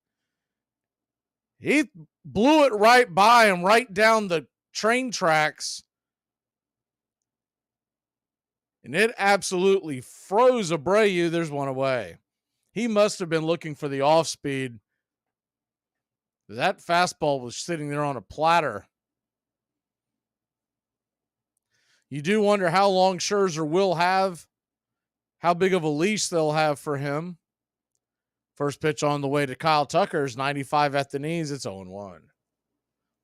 He has not pitched this postseason. Of course, the other thing about Max Scherzer that we're all very familiar with watching him in the National League is that he has ran out of gas the last couple of years. And when you get through to him on the third time through the order, he's usually done. The 0-1 pitch, outside wide, 1-1. So I'm very interested to see what the game plan is going to be. Because if you end up taking him out after 2 times through the order, you're putting a lot of stress on that bullpen. The 1-1 pitch to Tucker's high and wide. It's 2-1. So a 2-1 count to Tucker.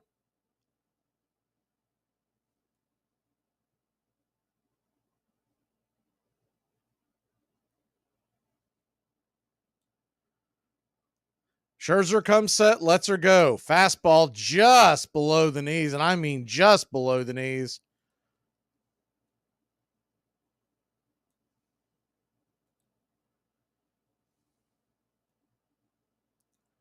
So a 3-1 count, runner on first, still only 1 out.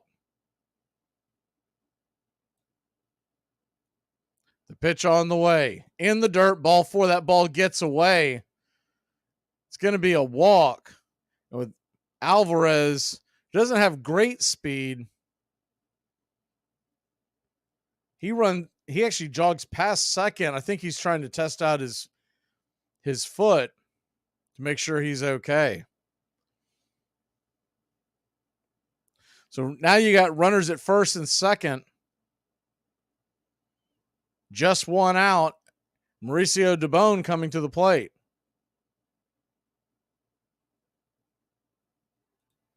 DeBone takes a hack at the first pitch, 94 miles an hour.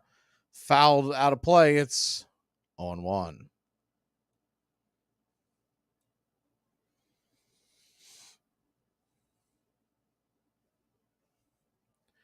The 0-1 pitch. Scherzer comes set. Raises the glove. Kicks and deals. Swing, and that ball's laced down into left field. That's going to get down for a base hit. They're going to hold up Alvarez. He doesn't run fast to begin with. Plus, he just got hit on the instep. If you're just joining us, with a hit by pitch. And the last thing Houston wants to do is run out of that inning. I think it was a good decision to hold him up because Carter got that ball back in pretty quickly. Alvarez probably would have been dead meat. He was prepared to go. That's the one positive sign you can take from that from a Houston standpoint, is that it didn't look like that he was favoring that ankle. So he was preparing to go, but they held him up. So bases loaded, one out. Jeremy Pena comes to the plate. He takes the first pitch down and in for a ball. It's 1-0. Good to see everybody in the chat. We'll get roll call here in the next half inning.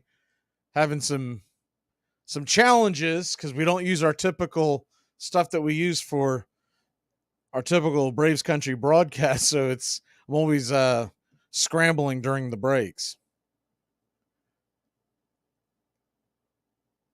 The 1-1 pitch from Scherzer, righty-righty matchup, turns, kicks, delivers. Swing, pops it up, can of corn, high in the sky, drifting back, making the catch is the second baseman, Simeon. He'll fire it into home plate, and all the runners will stay put. Bases loaded, 2 outs. Good job by Scherzer to get out of that one, and that'll bring the light-hitting catcher Maldonado coming to the plate. Good to see everybody in the chat. See if we can get this squeezed in while we get going here. Get this bus moving. Stop. Come back. Too late. Roll call! Yeah, roll call! You're in Braves country. Time for roll call as the first pitch on the way to Maldonado is a fastball inside first strike. He does not like it. He doesn't put up a big complaint being the hind catcher for Houston. It's 0-1. Good evening, Robert, Goat, AY, hanging out in the mountains. Man, we are very jealous of that. The 0-1 pitch is in the dirt. That ball gets away, and a run will score. Alvarez comes home to score, and it's 1-0 Houston here in the top of the second inning. Alvarez scampered home, appears to be okay from that hit by pitch, and a costly wild pitch by Max Scherzer makes it 1-0. Hind catcher Heim was pounding his glove on the ground in disappointment, but honestly, he did everything right on that play. That was textbook. He got in front of it, got the glove down, the ball just scampered off of his protector. The 1-1 pitch swung on. That ball is hammered into left field. That ball is going to get down, and 2 runs will score. It's 3-0 Houston here in the top of the second. They're going to fire it down to second base to try to get Maldonado, but he is safe. Did they get him? That's a close play. I think they got him. It looks like they got him right there on the left arm. That should end the inning.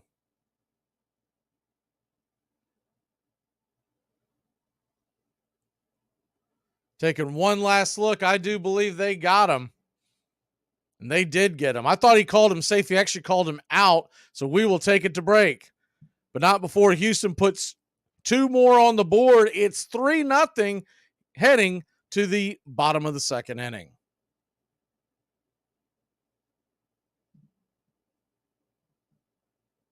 First thing about it, and this seems so obvious that maybe we overlook it, baseball is a beautiful thing.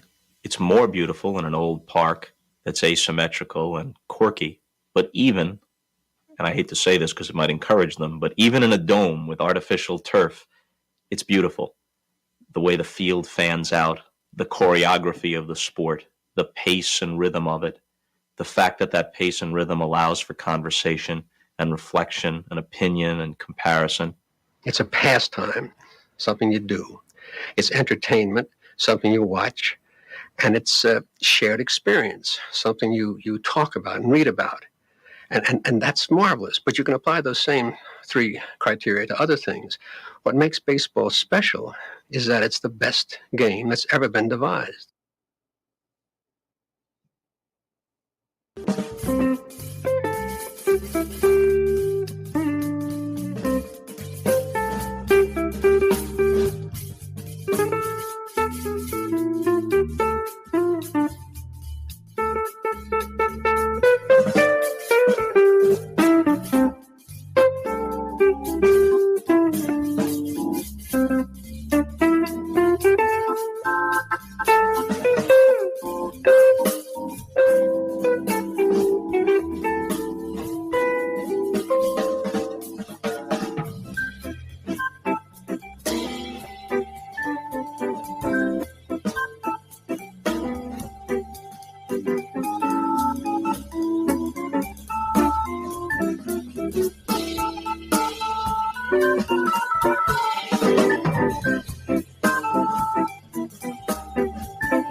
Welcome back. First pitch on the way from Christian Javier to Atlas Garcia is a strike at the knees. It's on 1. Houston 3, Texas nothing. Bottom of the second inning. The 0-1 from Javier. Righty-righty matchup. Pitch on the way. Fastball misses just outside wide, 1-1. If you're just joining us, Houston scored 3 runs just an inning ago, half inning ago. A wild pitch with the bases loaded, and then a single by the number 9 hitter, Maldonado. The 1-1 pitch swung on, banged over to third. Bregman's got it, fires it over to first, and it's a 5-3 put out and 1 away.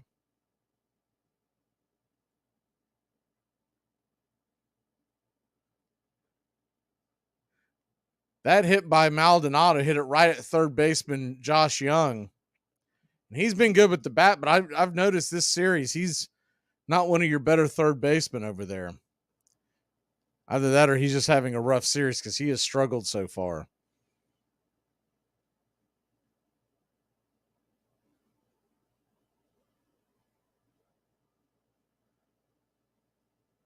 The righty-lefty matchup, Javier swing and fouls it straight back. It's 0-1. Robert, are you supposed to put LFG right after you say you're about to be baptized? You might want to study up on that. The righty-lefty matchup, Christian Javier turns and deals. In the dirt, it's 1-1.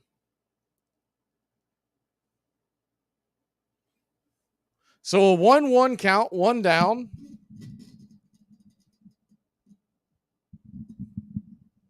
Bottom of the second inning, Christian Javier turns, kicks, and delivers. Swing and pops it up high in the sky.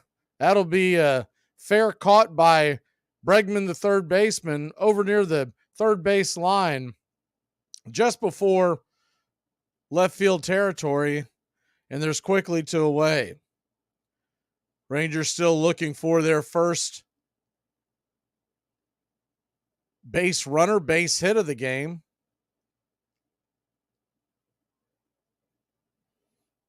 Mitch Garver comes to the plate. Little different lineup than what we had the other night.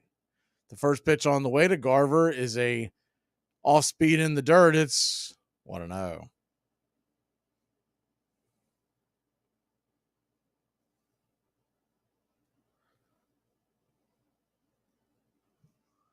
The 1-0 pitch. Javier lets her fly way outside wide. Look like the slider. 2-0. So a 2-0 count.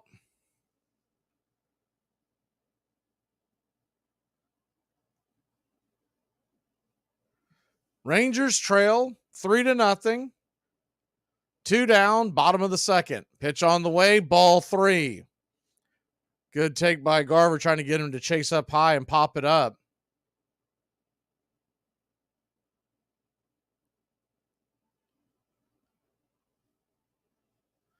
The 3-0, Javier turns and fires. Fastball taking all the way as Garver. It's 3-1. Garver knows that he's needing base runners, seeing if he could get aboard via the walk. The 3-1 pitch to Garver. Swing and a miss. 93 out wide. It's full count. So a full count. Standing on deck is Nathaniel Lowe.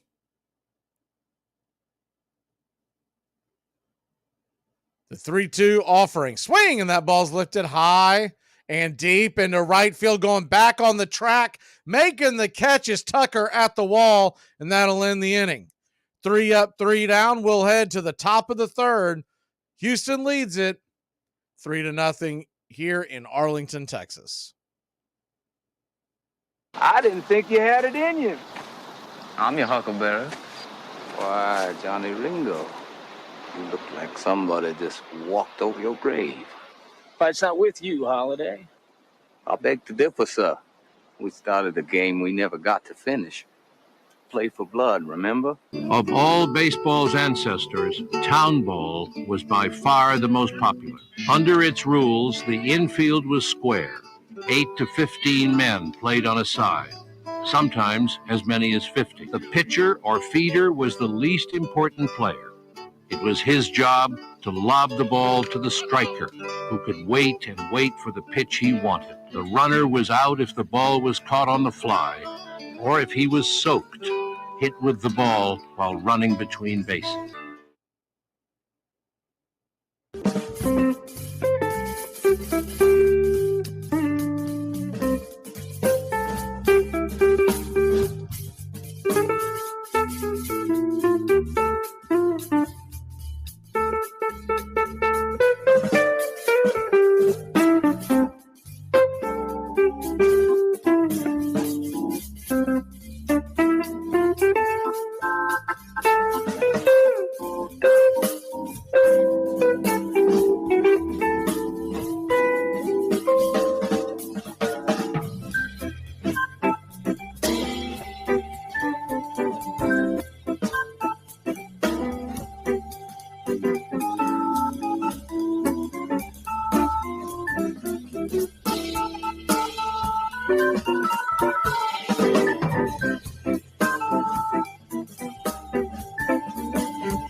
Altuve is down and away for a ball.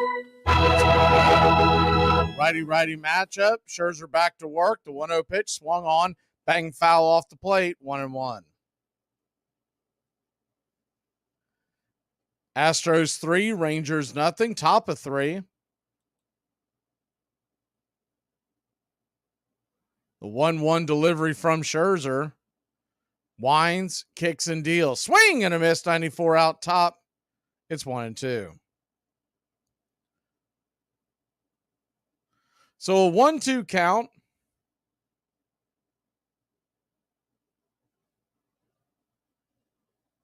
Scherzer comes set.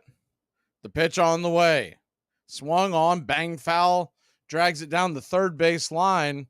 Looked like the curveball.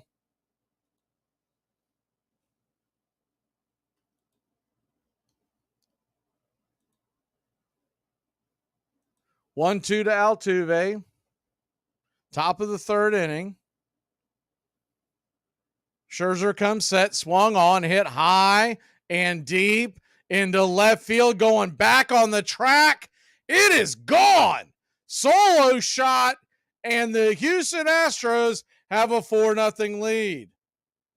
Max Scherzer's already hearing the boo birds from the Texas Ranger faithful.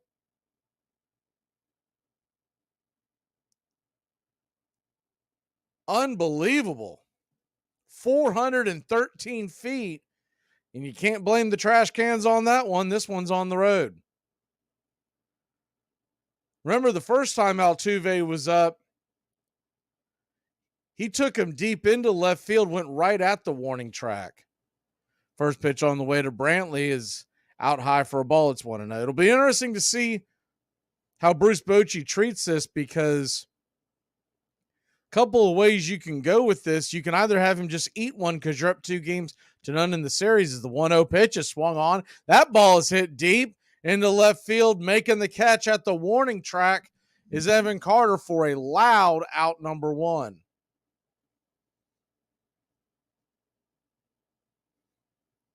Just getting way too much of the plate. Still has the velocity there, but he's catching way too much of the plate. Yeah, I don't think Max is going to retire. He's got $43 million owed to him next year. First pitch on the way to Alex Bregman is right there on the side for a strike. It's 0-1. Might have been a touch inside. Righty-righty matchup. The 0-1 pitch. Swing and lifts it high. Not very deep at all. In fact, very shallow center field, to the point where Marcus Semien, the second baseman, will make the catch. And there's 2 away. Those of y'all in the chat, I'm curious, does this bother you at all that Fox continues to interview players? I mean, they're interviewing Altuve right now in the middle of the game while his team's at bat. I might be too old school or whatever, but I can't stand it. I think it's corny and a little too on the nose. And at the same token, if I was the manager, I would want to have my guys in the game paying attention to what's going on. Alvarez takes the first pitch for a ball, 1-0, and the 1-0 pitch delivery from Scherzer. Curveball just grabs the outer edge, giving a wide strike. It's 1-1.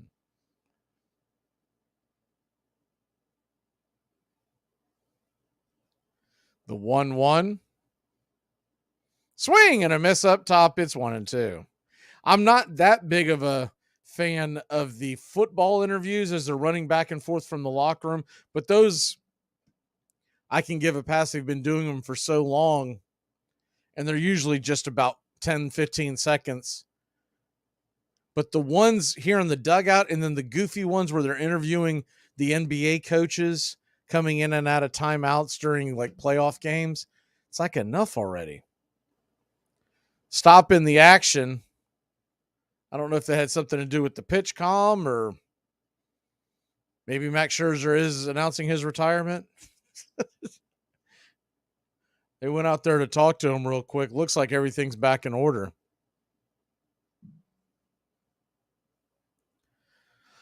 The 1-2 pitch to Alvarez in the dirt. 2-2. So a 2-2 count. Houston leads at 4-0. And of course, the big question would be, do they go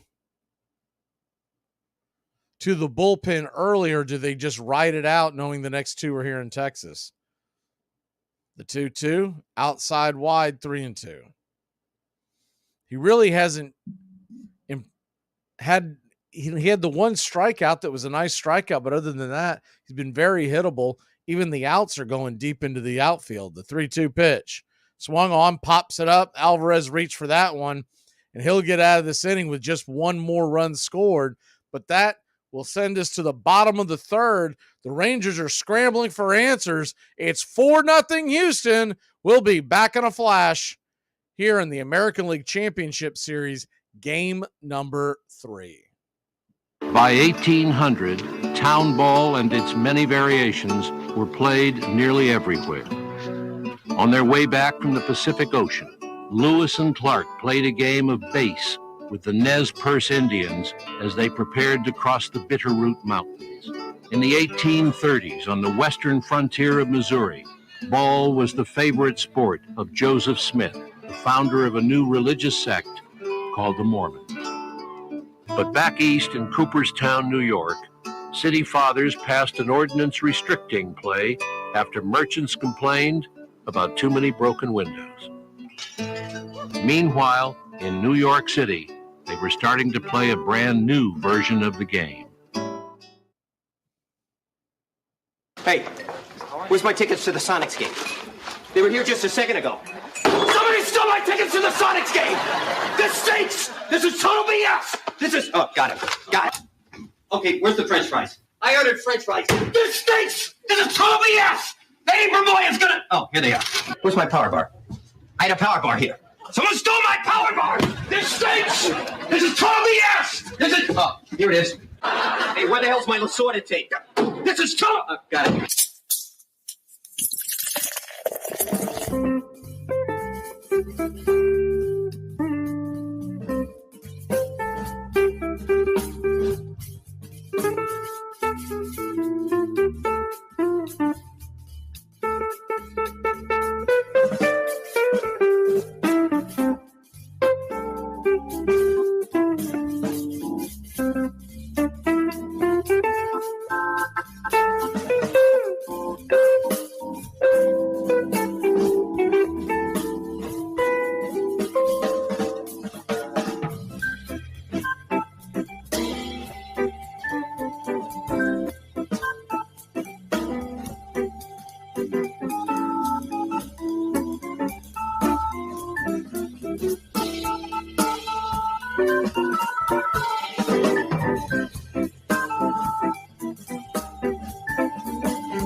Javier pitching a no-hitter, a perfect game. First pitch on the way from Javier to Nathaniel Lowe is outside for a ball. It's 1-0.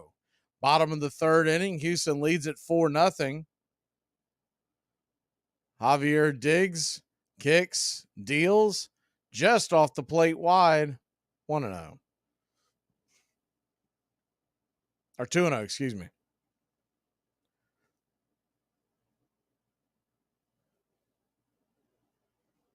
The 2-0 pitch lets her fly, swing, and that ball's lifted high, but not very deep into center field. Coming in, making the catch is Dubon, and there's one away. The Rangers traded to get Max Scherzer. With the main thing that the Rangers traded away was they traded Ronald Acuna Jr.'s brother, who is a pretty highly thought of infield prospect. Now, the Mets ate most of the money to get the high prospect. That was the key to the deal. But the Rangers were looking at going for it this year, and I think they figured they're pretty well set in their infield, and rightfully so. First pitch on the way to Josh Young is high and inside, almost gets him. 95 miles an hour, close shave. It's 1-0. Yeah, I've been banging that drum on Scherzer since the beginning of the 2022 season. After watching his dead arm issues in the 21 playoffs, I thought it was a foolish signing by New York at the time. The 1-0 pitch, swing and a miss up top. It's 1-1. And I wouldn't have been surprised if I would have been wrong and he would have came back out and really kicked it into gear. But we saw what he did last year, had a very good beginning of the year, and then fell off at the end. When it's all said and done, he's just an old tired arm that's running out of gas. The 1-1 pitch misses outside wide, 2-1. What the Rangers are hoping to do is keep this game fairly close, scratch away a few runs, and then get to the bullpen, and maybe the Texas offense can do the trick. The 2-1 pitch, swing and a miss up top. Christian Javier is dealing right now, though. It's 2-2. Houston 4, Texas nothing. Bottom of the third inning.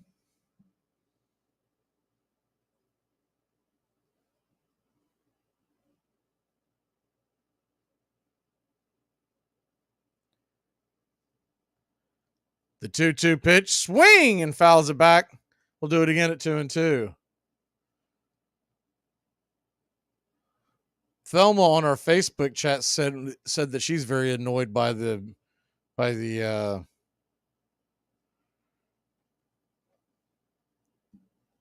dugout interviews as well. Yeah, I just think they're just corny and out of place. The 2-2, caught looking, strike 3. Josh Young, not sure what he was looking for, but he didn't get it, and there's 2 away.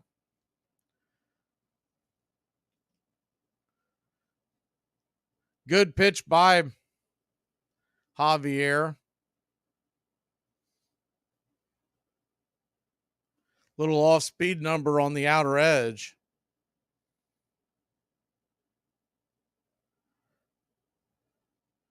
First pitch on the way to Tavares. He's looking for the first base runner for the Texas Rangers.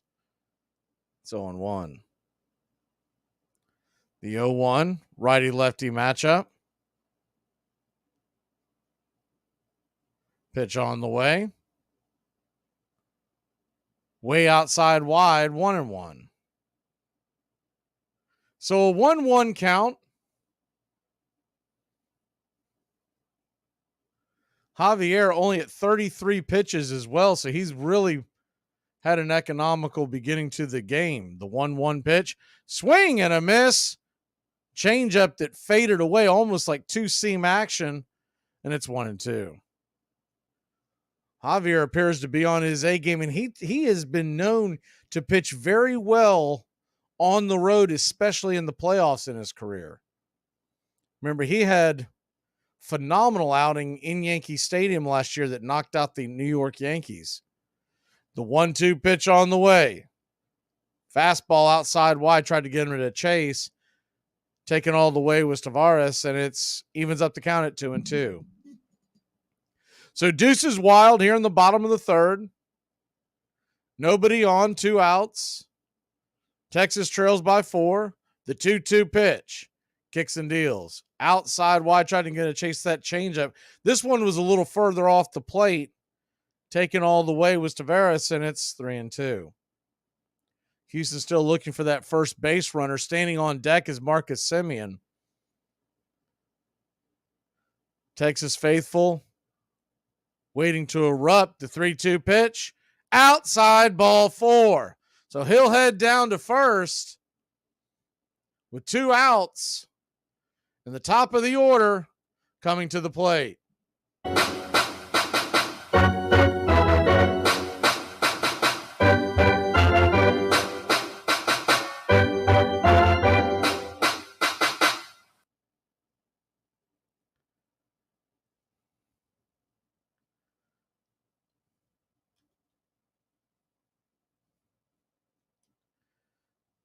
So 1 on, 2 out.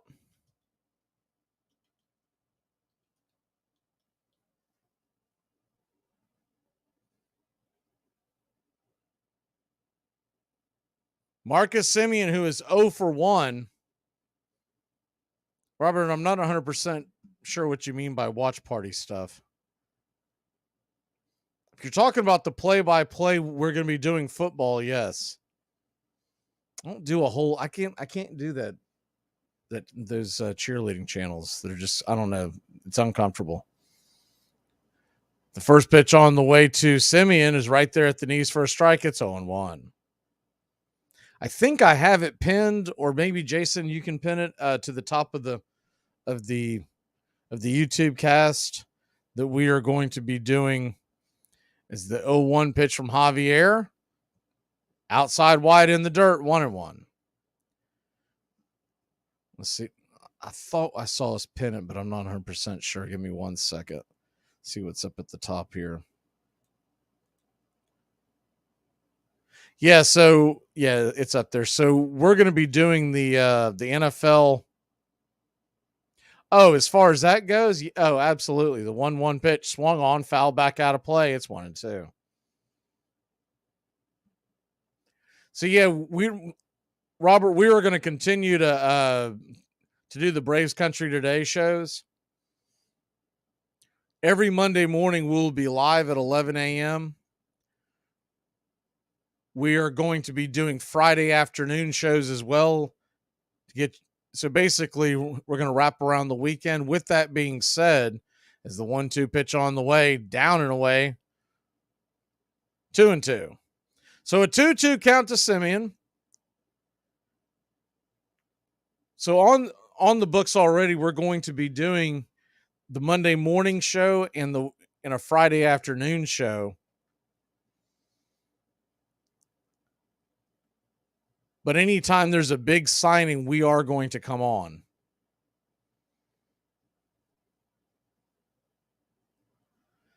It will be pretty heavily covering like we did last year with the winter meetings that are going to be in Nashville, Tennessee this year. That's the second week of December. The 2-2 pitch on the way, swung on, grounded over to short. Easy play. Pena, bad throw, but Abreu is able to make the catch and tag the bag, and that'll end the inning.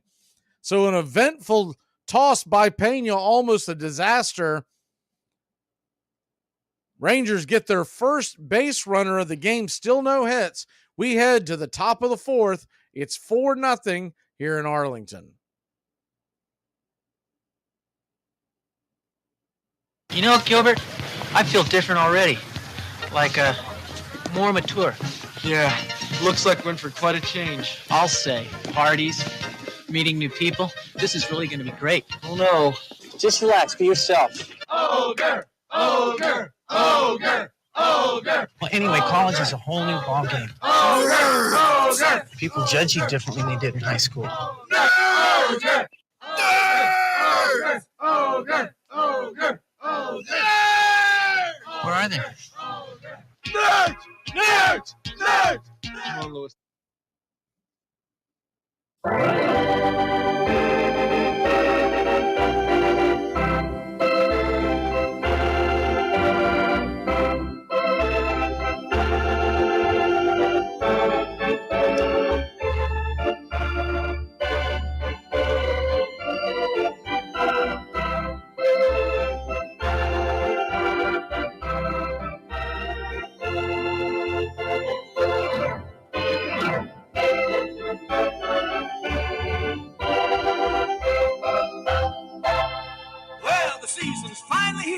The Armchair Quarterbacks are back. Saturdays, 10 a.m., you'll be tailgating with the Armchair Quarterbacks. Mac McGee, Joey Antones, and the rest of the Armchair Quarterbacks live, 10 a.m., Saturdays this fall. Talking college football, SEC, ACC, Big Ten, the NFL, fantasy football advice, and our picks against the spread. Right here on Braves Country HD, 99.1 FM, WQEE. Yeah, the Armchair Quarterback.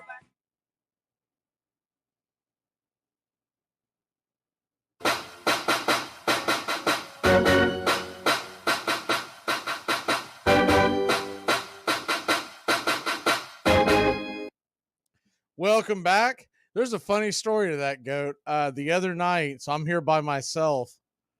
I'm trying to think of what night that was. I guess that was the night that we did the game 2. I believe it was. Anyways, not really important to the story. I about choked on a piece of chicken, literally. And to the point where I didn't know what to do. Like, I could not breathe. And I finally, anyways, without getting into detail, I finally got it under control. And, I can laugh about it now, but at the time it was pretty jolting. My wife came home and I told her, I said, I told you that damn Braves bullpen was eventually going to kill me. Because I was like, man, God, what a way to go. My dogs didn't know what to do. Hell, to be honest with you, I didn't know what to do. First pitch on the way to Abreu, righty-righty matchup, swung on. That ball is laced into left center field. That's going to get up against the wall, and Abreu's got a leadoff double, and Max Scherzer continues to get pounded here in the top of the 4th.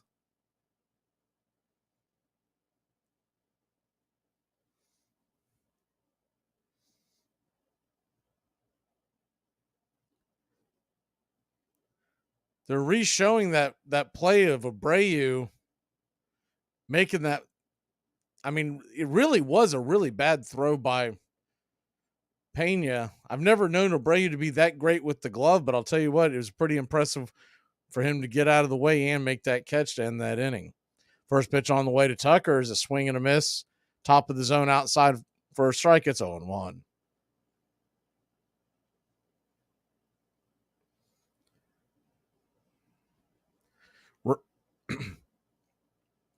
Astros 4, Rangers nothing.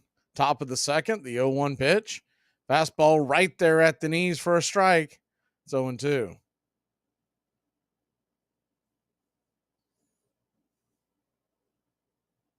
So an 0-2 count.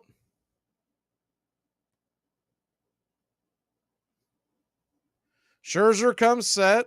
He is on the ropes. The pitch on the way. Swung on, grounded over to second. Backhanded, making the play is Simeon. Flips it over to first. But that'll move the runner up 90 feet, and Abreu stands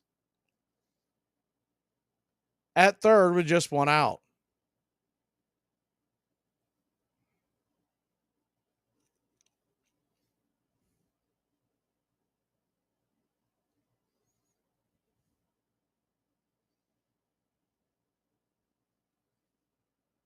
First pitch on the way to Dubon is swung on, foul back out of play. It's 0-1.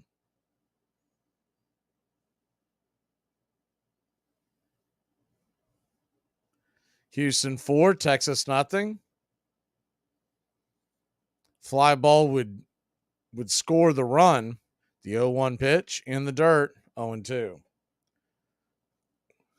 Sorry, 1-1. So a 1-1 count. Number 7 batter Dubon at the plate. Pena stands on deck. Maldonado in the hole if the Astros keep it going. The 1-1 pitch.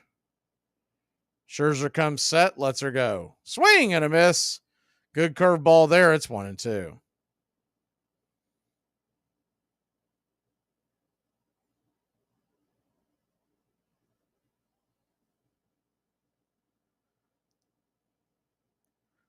The 1-2, the infield is in. Righty-righty matchup.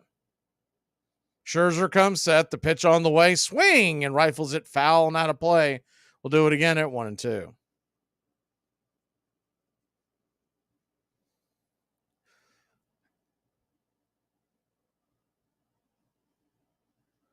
This is game 3 of a 7-game series. Texas leads the series 2-0.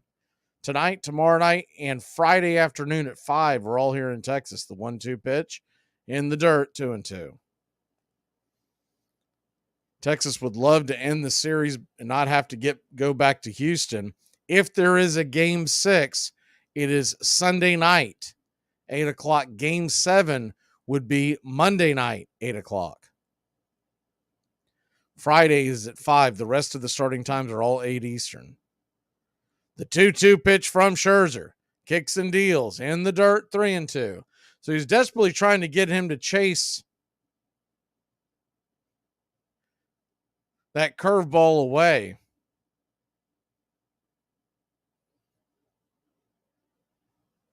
Full count.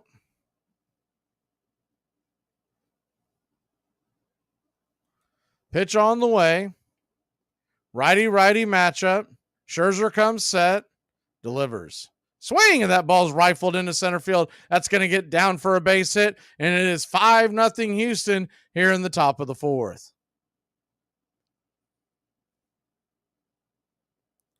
Good piece of hitting by Pena. It's a fastball on the outer edge, and he just drove it to the opposite field.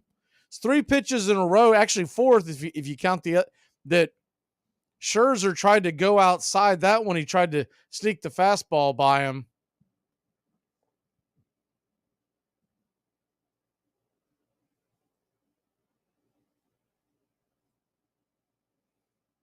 First pitch on the way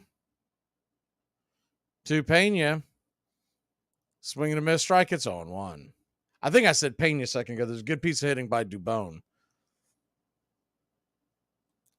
The 0-1 pitch. Righty-righty matchup. Pitch on the way. Down and away. 1-1. So a 1-1 count. Houston leads at 5-0. Top of the fourth. Of course, this Texas team can score a lot of runs in a hurry. But you don't want this game to get much further away. The Astros will be very aggressive with that bullpen tonight with the lead. The 1-1 pitch. Right there at the knees for a strike. It's 1-2.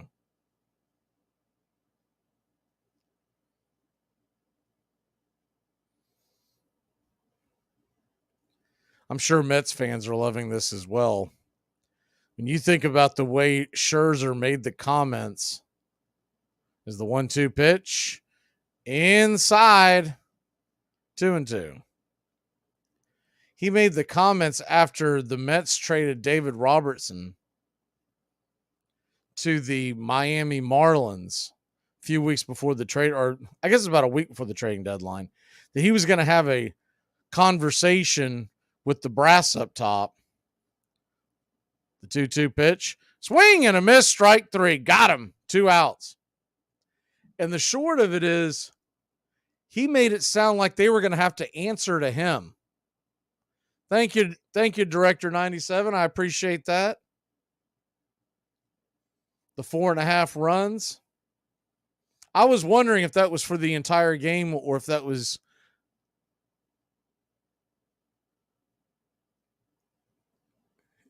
that almost seems like easy money with Max Scherzer on the mound, right?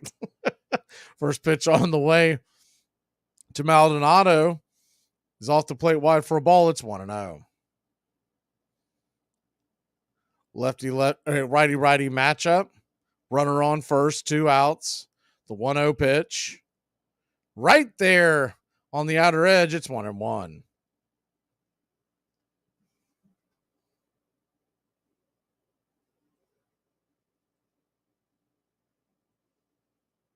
So a 1-1 count.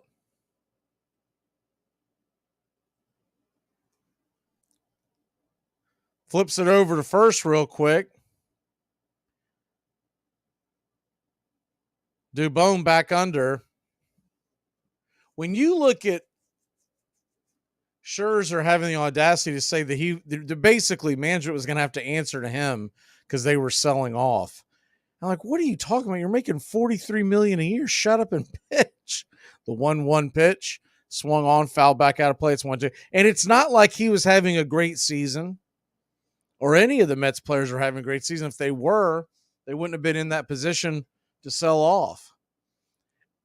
And even your biggest diehard Met fans started to turn on him at that point.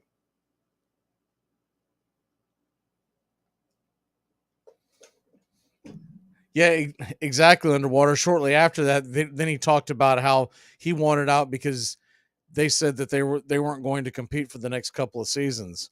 The 1-2 pitch, caught looking, strike 3.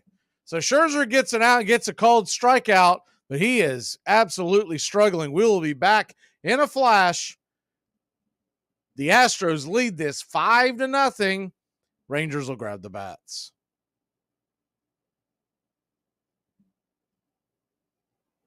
It measures just 9 inches in circumference, weighs only about 5 ounces, and is made of cork wound with woolen yarn, covered with 2 layers of cowhide, and stitched by hand precisely 216 times. It travels 60 feet 6 inches from the pitcher's mound to home, and it can cover that distance at nearly 100 miles an hour. Along the way, it can be made to twist, spin, curve, wobble, rise, or fall away. The bat is made of turned ash, less than 42 inches long, not more than 2 3/4 inches in diameter. The batter has only a few thousandths of a second to decide to hit the ball. And yet the men who fail 7 times out of 10 are considered the game's greatest heroes.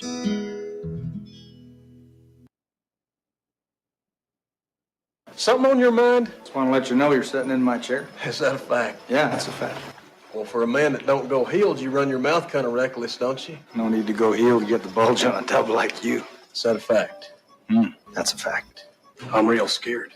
I can see that in your eyes. Well, the season's finally here. The Armchair Quarterbacks are back. Saturdays, 10 a.m., you'll be tailgating with the Armchair Quarterbacks. Mac McGee, Joey and Tones, and the rest of the Armchair Quarterbacks live, 10 a.m., Saturdays this fall. Talking college football, SEC, ACC, Big Ten, the NFL, fantasy football advice, and our picks against the spread. Right here on Braves Country HD, 99.1 FM, WQEE. Yeah, the Armchair Quarterback.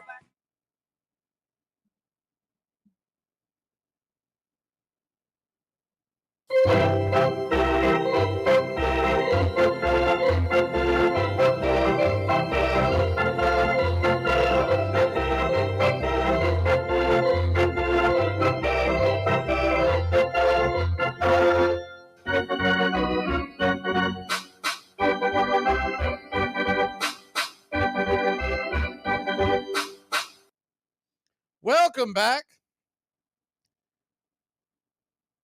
It's very strange, but this is the only thing going on tonight. There's no other baseball game. The NBA doesn't get started till next week. I guess you got some hockey going on. I don't really pay attention to hockey till we get closer to the playoffs. But this is the name of the game right here. You got the game tonight. Tomorrow, it's a doubleheader. We'll have the ALCS game. It's an 8 o'clock start. The game out in Arizona is 5 o'clock or 4:30, or honestly, I'm not sure. I haven't been able to watch it. It hurts too much. First pitch on the way to Seager from Javier is up high for a ball. It's 1-0. The 1-0 pitch swung on, fouled. Will it stay in play? It will not. Bends into the crowd, and it's 1-1. There's something on, some kind of college football game. Nothing I'm going to pay attention to. I did watch the MTSU Liberty game last night. That was pretty entertaining. The 1-1 pitch swung on, lifted high, not very deep, coming in, making the catch in left center field is the center fielder Dubon, calling off Brantley, and there's one away. Texas still has not gotten a base hit.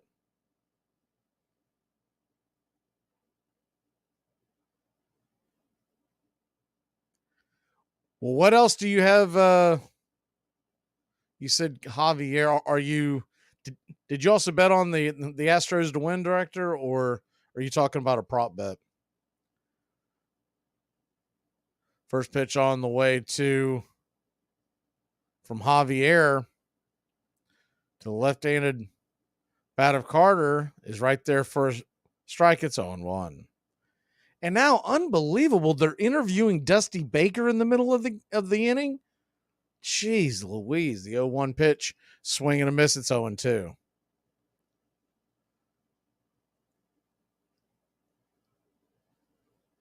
So an 0-2 count. I mean, they're literally interviewing the manager in the middle of the game.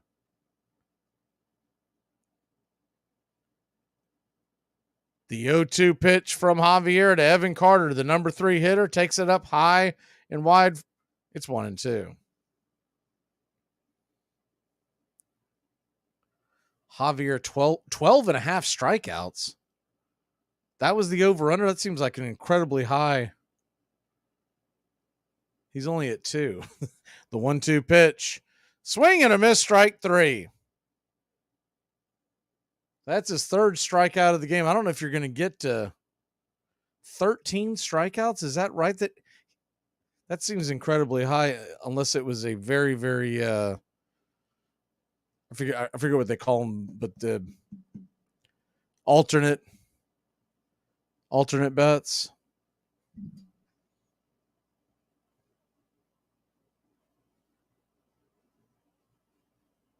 Oh, 12 and a half outs. Okay. I was like, man, because to get a guy to get 13 strikeouts, you're talking about, I mean, good Lord. You'd probably be paying like 10-1 odds on that. The 0-1 pitch from Javier Garcia swung on, popped up high in the sky. He'll make the catch. Dubon. And that is another 3 up, 3 down. He's at 12 outs, so looks like you'll hit that one, Director. We'll be back in a flash here on ALCS. The Astros are cruising right now. It's 5-0.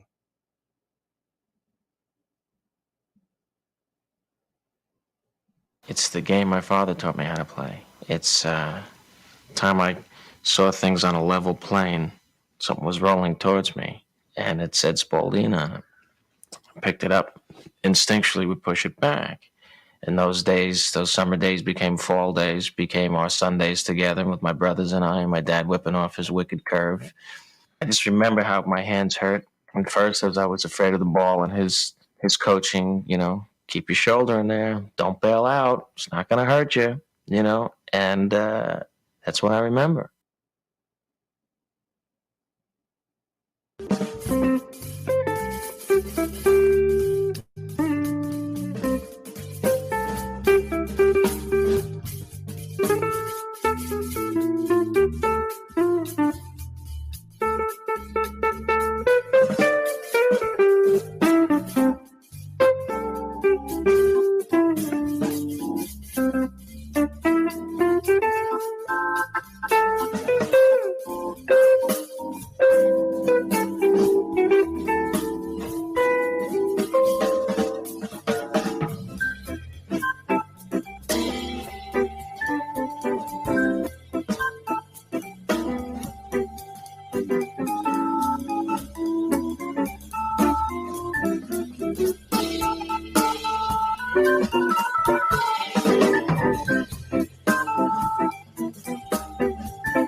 Welcome back.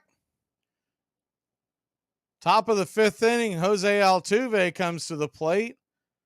And if you had Max Scherzer getting more than 12 outs, well, you're not getting that prop bet, y'all, because Corey Bradford has come into the game. Lefty-righty matchup.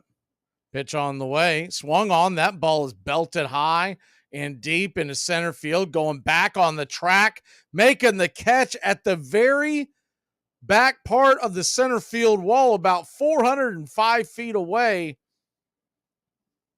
is Tavares for a loud out number 1. Okay, Abreu 2 hits, Abreu home run. Abreu's already got the 1 double. Does he have to get over 2 hits or just 2 hits? First pitch on the way to Brantley is right there for a strike on the outer edge. It's on 1.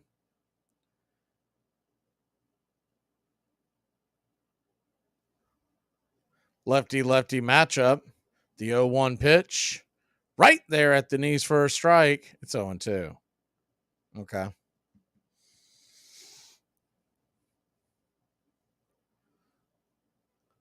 So an 0-2 count. I love hearing about other people's bets because it gives me something to pull for, outside of the actual game itself. The 0-2 pitch. Bradford lets it go. High and inside. Close shave. 1-2.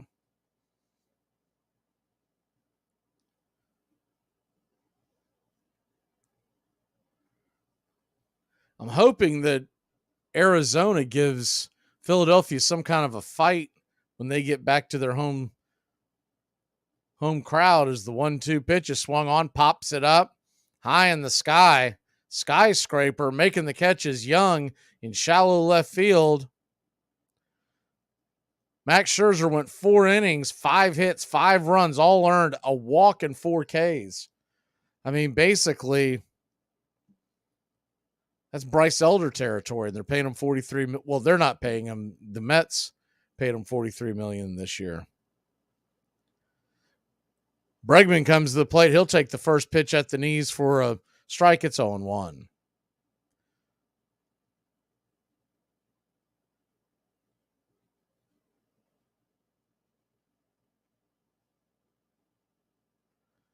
The 0-1 pitch. Swing, and that ball's hammered into right field, but making a running catch. Good play by Atlas Garcia, and that'll end the inning. 3 up, 3 down. Might have settled it down a little bit. When we come back, Texas will grab the bats, trailing by 5. And look, they're still looking for their first base hit.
Welcome back.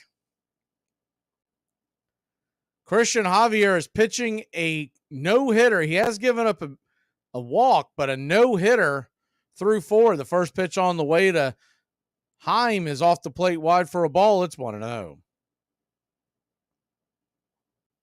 The 1-0 pitch, righty-lefty matchup, inside, 2-0. A question, Director, did you take the Astros or Rangers to win this game or the series? Or is it just prop bets? The 2-0 pitch, righty-lefty matchup, swing, and that ball's lifted high, not very deep into shallow left field. Making a running catch is the third baseman, Bregman, over his head. Good defensive play by Alex Bregman, and there's one away.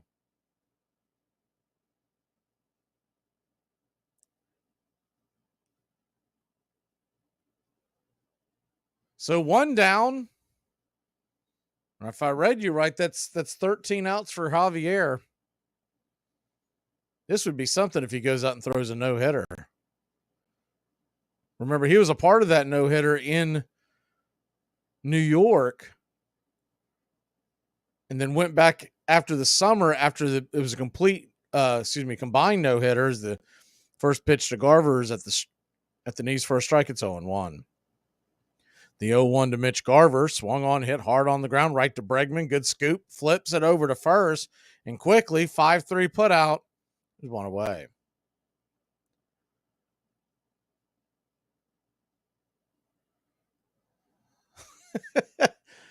I feel you, Jared. Go Braves. Go somewhere. Go to the free agency market and fix that pitching staff. We will have a Braves country today that will drop Friday, and it'll be the pregame show for this game, assuming that there is a game 5. First pitch on the way to Nathaniel Lowe's right there at the knees for a strike. It's 0-1. We're going to talk about some of the free agent acquisitions they may be going after. Is the 0-1 pitch, swing and a miss off the edge. It's 0-2.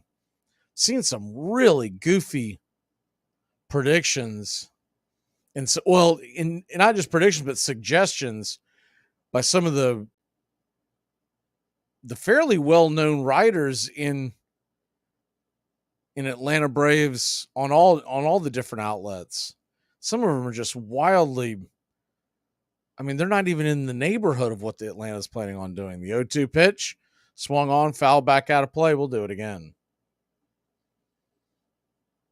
Remember this time last year, we were trying to tell everybody Dansby wasn't coming back and that he was probably going to either LA or Chicago, and we got scoffed at by some of the critics, and sure enough, that came about. The 0-2 pitch on the way. In the dirt, good take by Lowe, 1-2. You can kind of read the room. After that Freddie Freeman deal, you can kind of read the room going forward on how Atlanta's going to conduct business. Whether we like it or not, it's a reality. They're not going to overpay for a free agent. The 1-2 pitch on the way, swung on, rifled into left field, and that will get down for a base hit. And we'll give him the old Bronx cheer on that one because that is the first base hit.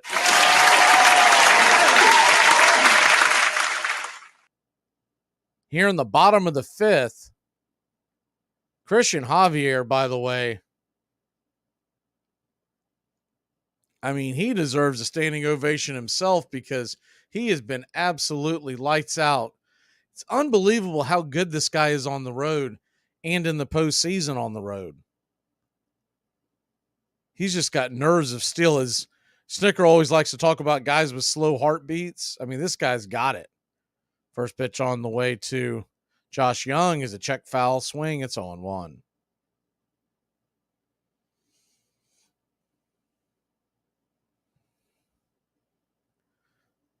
Righty-righty matchup. Josh Young, 321 average.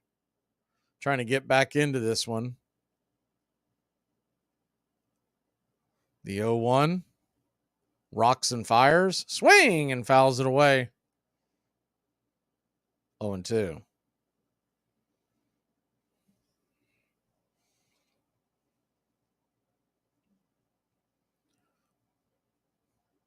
Houston 5, Texas nothing. If you're just joining us, the Rangers have gotten their first base hit of the game just moments ago. The 0-2 to the rookie Young. Pitch on the way. Inside almost gets him. Spits out of the glove of Maldonado. Not quite far enough away for Lowe to think about heading towards second, so he'll hang tight. Last thing you want to do is get nailed heading to second when you're trailing by 5 and ending the inning. You got a 1-2 count. Runner on first, 2 outs. Young at the plate. On deck, the number 9, Tavares. The pitch on the way. Swung on, lifted into right center field. Going back on the track at the wall. That is gone. I did not think that ball was going to leave, but it left. And we all of a sudden got ourselves a ball game. And this is normally where I would play a tomahawk chop or something for a magnificent home run like that, but seems like that would be a little bit out of sorts. So instead, we'll go with actually, I don't know what the heck to go with that. We'll just say congratulations on that home run, because normally we've got something. I guess we can give one of these for the Texas fans.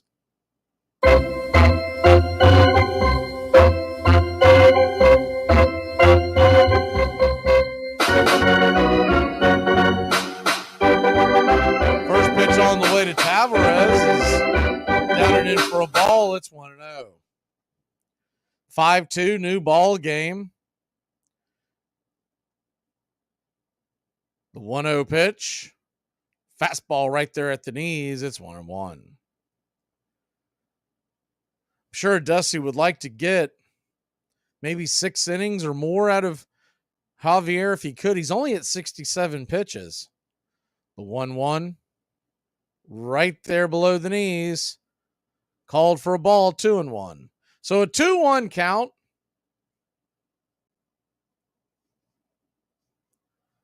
Nobody on, 2 outs. The top of the order would be due up if Tavares can get on base. Javier turns and deals. Swing and pops it up. That'll be an out. Drifting in, making the catches, Brantley. Hill in the inning. But not before Texas cuts it to a 3-run game. We got ourselves a brand new ball game here in the Lone Star State on Braves Country Radio.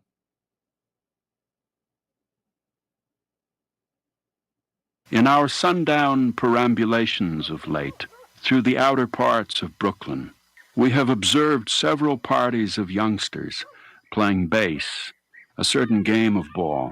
Let us go forth a while and get better air in our lungs. Let us leave our close rooms. The game of ball is glorious. Walt Whitman. Brooklyn Eagles, 1846.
Welcome back. Thank you, director, and good luck to you. Very generous, you sending that to the channel here to help us stay afloat. The first pitch on the way to Alvarez was out of the zone for a ball, 1-0. The 1-0 pitch misses inside, ball 2-0. So a 2-0 count to Jordan Alvarez. The pitch on the way, swung on. That ball is blasted deep into center field. Is it gone? Jumping at the wall and making an unbelievable catch, robbing the home run is Tavares. I mean, a foot further, and it's 6-2. Instead, a loud out, number 1. He did it so nonchalantly, I thought maybe he missed it. For those listening on radio, he goes up, grabs it, the glove going over the wall, backhanded over the wall, and just kind of very gracefully steals the home run. Unbelievable. I mean, I'm telling you, a foot or two further, and it's easily out of his reach. Which would have been more impressive would be another home run by Alvarez. He has just been on fire.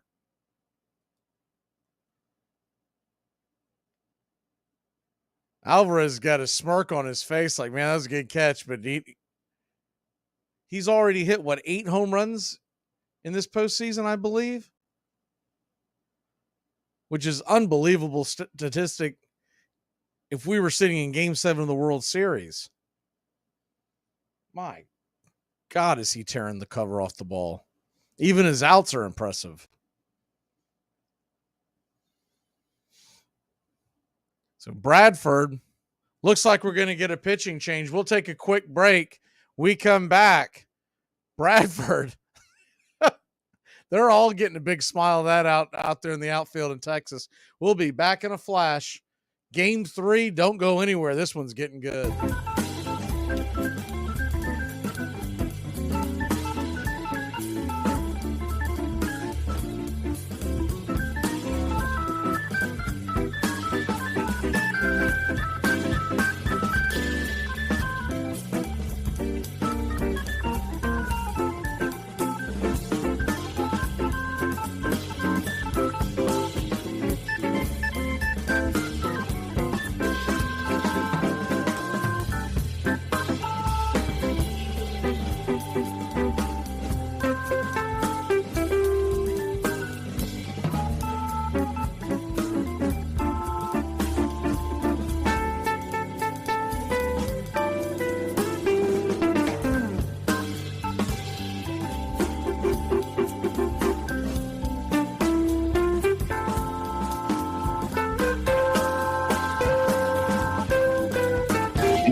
In 1856, a British-born music teacher and enthusiastic cricketer named Henry Chadwick saw the Knickerbockers play the New York Gothams and became an instant convert to baseball. Chadwick developed the box score, wrote and edited the most popular players' manual, and launched one of the first baseball columns, covering the Knickerbockers and their challengers, the Gothams, Eagles, Empires, Excelsiors, and Atlantics, in the pages of the New York Clipper. And he began keeping comparative statistics, so that he could measure one player's performance against another's. Welcome back. As we are getting set here, the new pitcher on the way. First pitch on the way to Abreu is swung on, hit high and deep into right field. Coming in, making the catch is Adolis Garcia. It's allowed out number 2. 2 fly balls, 2 deep fly balls. That one got caught right before the warning track. Chris Stratton is your new pitcher. 3.92 ERA in 64 games with the Rangers. Tall, thin right-hander kicks and deals to Tucker. It's called for a strike on the outer edge. Looked like the curveball. It's 0-1. Thanks again to Director for donating. And congratulations on hitting these bets. The 0-1 pitch. Misses high. Did he go around? They're going to say he did not. 1-1. So a 1-1 count to Kyle Tucker. The pitch on the way. Down below the knees. 2-1.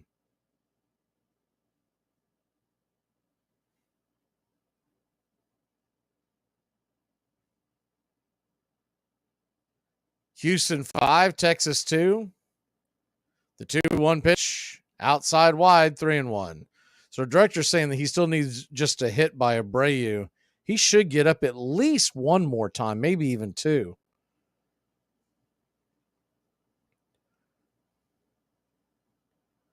The 3-1 delivery, outside wide, ball 4. So Stratton walks Tucker, and that'll bring Dubon to the plate. Houston leads at 5-2. We're in the top of the 6th inning.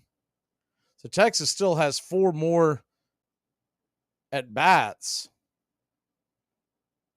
But you got to figure they just cannot afford to fall any further behind. First pitch on the way to Dubon is in the dirt. For a ball, it's 1-0. Heim jumped up like he was about to fire the ball. I believe Tucker was inching his way back and forth like he might be going. He is somewhat of a threat to steal. You don't think of Tucker as that, but he does have good wheels. The 1-0 pitch. Swung on, popped back, foul out of play. It's 1-1.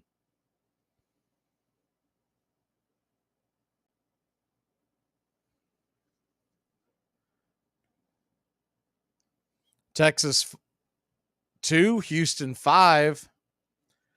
Astros have 5 runs off 5 hits. This is a weird stat. And Texas has 2 runs off 2 hits. The 1-1 pitch is fouled away. It's 1-2. You rarely see it line up like that, 5-5 and 2-2.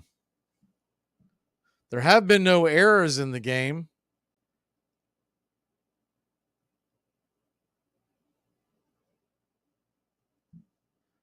The 1-2 delivery. Stratton lets her go. Swung on, lifted high and deep into right field. Going back on the track. Making the catch at the wall is Garcia for allowed out number 3. All 3 outs made by Houston in this inning went to the warning track and beyond. We'll be back in a flash. You're listening to the American League Championship Series, game number 3. Because we've been playing it fundamentally the same way for so long, the way that we can find the benchmarks that cross generations and cross decades is to be able to use these statistics as if they were labels. They aren't numbers. 300 hitter is not a number.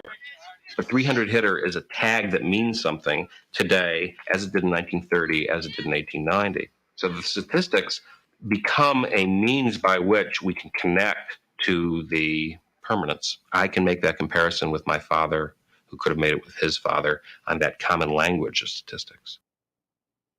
What did you do? Wasn't it obvious? I spiked them with muscle relax and plus my ADHD medication. What? You've got this again? Look at my face! You ruined my life! You're not my friend. Don't say that. Are you serious? Even in America? Yes! And we're the three best friends that anybody could have.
Welcome back. Marcus Semien takes the first pitch from Javier outside for a ball. It's 1-0.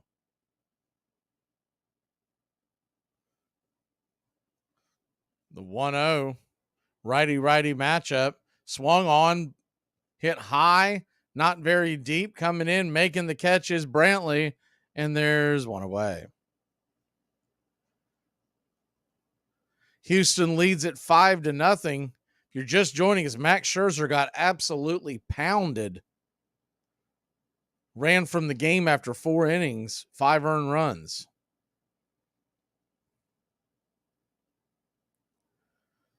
So 1 down, and that'll bring up Corey Seager. Evan Carter stands on deck. The first pitch on the way, swung on, pops that up. High in the sky, drifting over towards the dugout, just gets out of play. It's 0-1. It's about that time to turn back time. We'll squeeze these in as we go here, as we like to do here in the 6th inning and beyond. Braves Country Radio. Corey Seager really hasn't had 2 very good at bats tonight. His last at bat was a 1-pitch pop up in his first at bat. He was out on the second pitch. The 0-1 pitch swung on, pops that one up, and that's another easy. Just going to get out of play. Stayed in foul territory in play, but out of the reach of Bregman, who's playing the left-handed Seager to pull. So he had a long way to go. The ball was dropping fast. Maldonado did not have a chance to jump up from the crouch position at home plate. Probably land about 7 feet in front of Bregman as he was on the dead fly. So life again for Seager. The 0-2 pitch on the way. High and outside. 1-2. They're really getting him to swing at those high fastballs early in the counts. Righty-lefty matchup, pitch on the way. That one is in the dirt, nowhere near home plate. It's 2-2. Maldonado is going out there to talk to Javier for a second. So while he does that, on this date in 1950, after spending a half century managing in the major leagues, the great Connie Mack retires as skipper of the Philadelphia A's.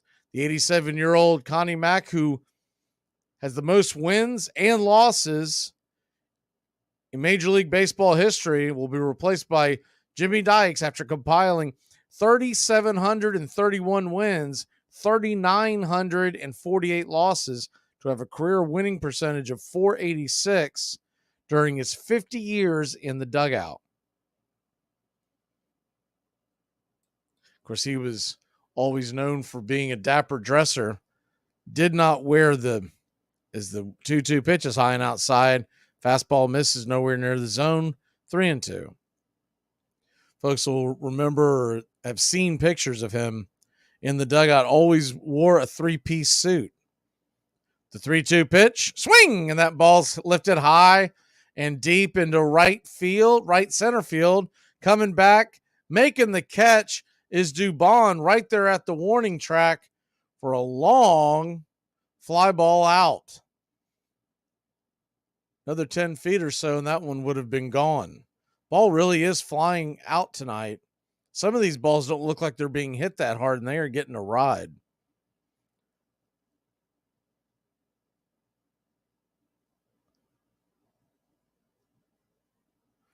Righty-lefty matchup. As Evan Carter stands in, Javier fires the first pitch high and out of the zone for a ball. It's 1-0. Rangers trail 5-2, bottom of the sixth, 2 outs. Carter 0 for 2 with 2 strikeouts so far. The 1-0 pitch. Right there at the knees on the outer edge. It's 1-1.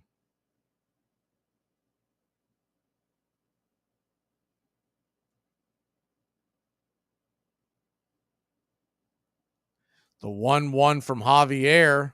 Lets her fly. Swing and a miss. 1-2.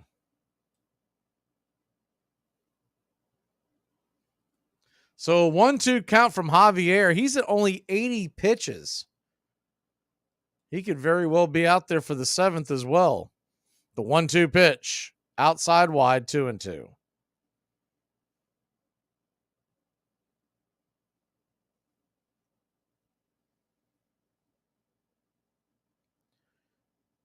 You got a 2-2 count, 2 outs. Bottom of the 6th inning.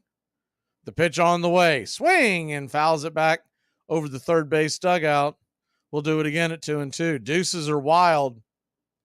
A 2-2 count, 2 outs. Texas trails 5-2. Carter is 0 for 2. Javier looks in. Time is called. Rookie will take his timeout. Reset. Standing on deck is Adolis Garcia if Carter can keep the inning going. The 2-2 pitch. Javier lets her fly. Swing and fouls it straight back, slaps against the screen behind home plate. We'll do it again.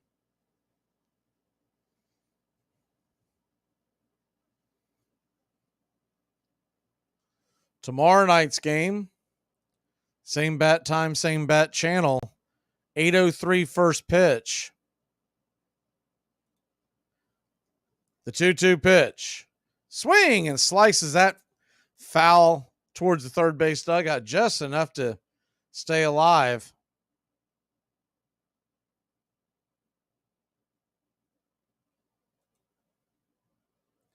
The Philadelphia game starts at 5 o'clock.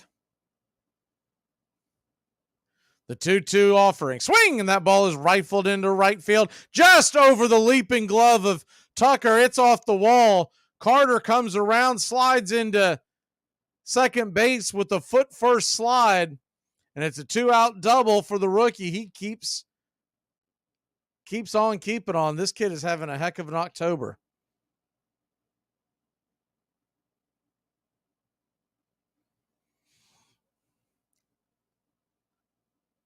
was looking earlier. It doesn't appear that either one of these teams have announced a starter for game 4.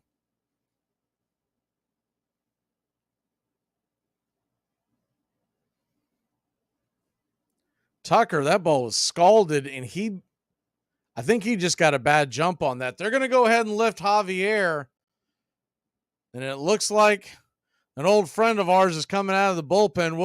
We'll introduce him when we come back. Rangers trail 5-2. Astros trying to get this series back to 2-1.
Well, the season's finally here. The Armchair Quarterbacks are back. Saturdays, 10 a.m., you'll be tailgating with the Armchair Quarterbacks. Matt McGee, Joey and Tones, and the rest of the Armchair Quarterbacks live, 10 a.m. Saturdays this fall. Talking college football, SEC, ACC, Big Ten, the NFL, fantasy football advice, and our picks against the spread. Right here on Braves Country HD, 99.1 FM, WQEE. Yeah, the Armchair Quarterback. She's a 10, but her favorite football team sucks. That would more than likely make her a Florida Gators fan. Go Dogs. Well, if you stand and block the screen, you may just lose your life. The Armchair Quarterback, he's full of beer and he's full of snacks. The All-American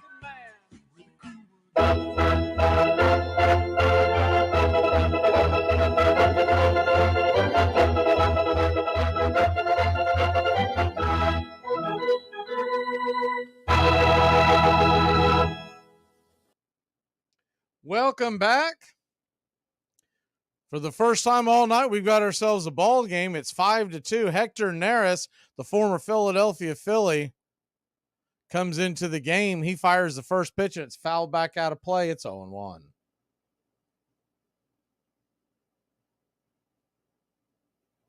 The 0-1 pitch. Righty-righty matchup. Neris lets her fly. Swing, and fouls it back out of play. 0-2. So an 0-2 count.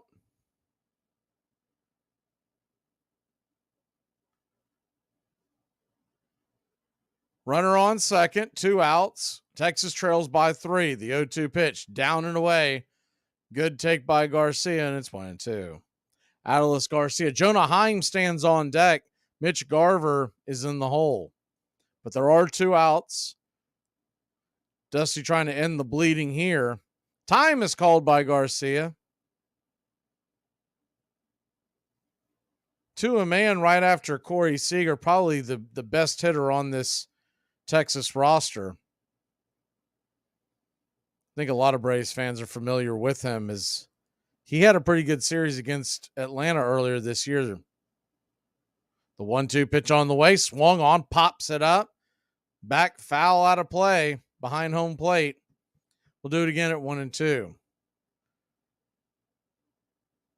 Interesting enough, if the Phillies beat Arizona, they would host the World Series if Houston makes it. But if Texas makes it, Texas would host the World Series. The 1-2 pitch misses high and inside, 2-2.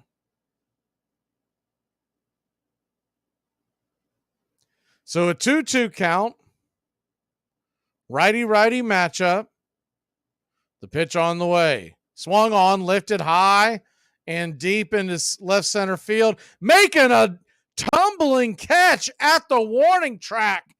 Michael Brantley. Holy cow. I didn't know he had it in him. That'll end the inning. A heart-stopping fashion. We'll be back in a flash. Game number 3 of the American League Championship Series.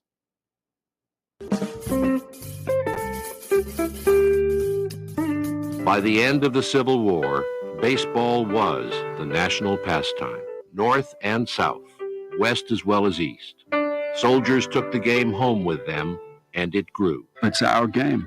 That's the chief fact in connection with it. America's game. As the snap, go, fling of the American atmosphere. It belongs as much to our institutions, fits into them as significantly as our Constitution's laws, is just as important in the sum total of our historic life. Walt Whitman.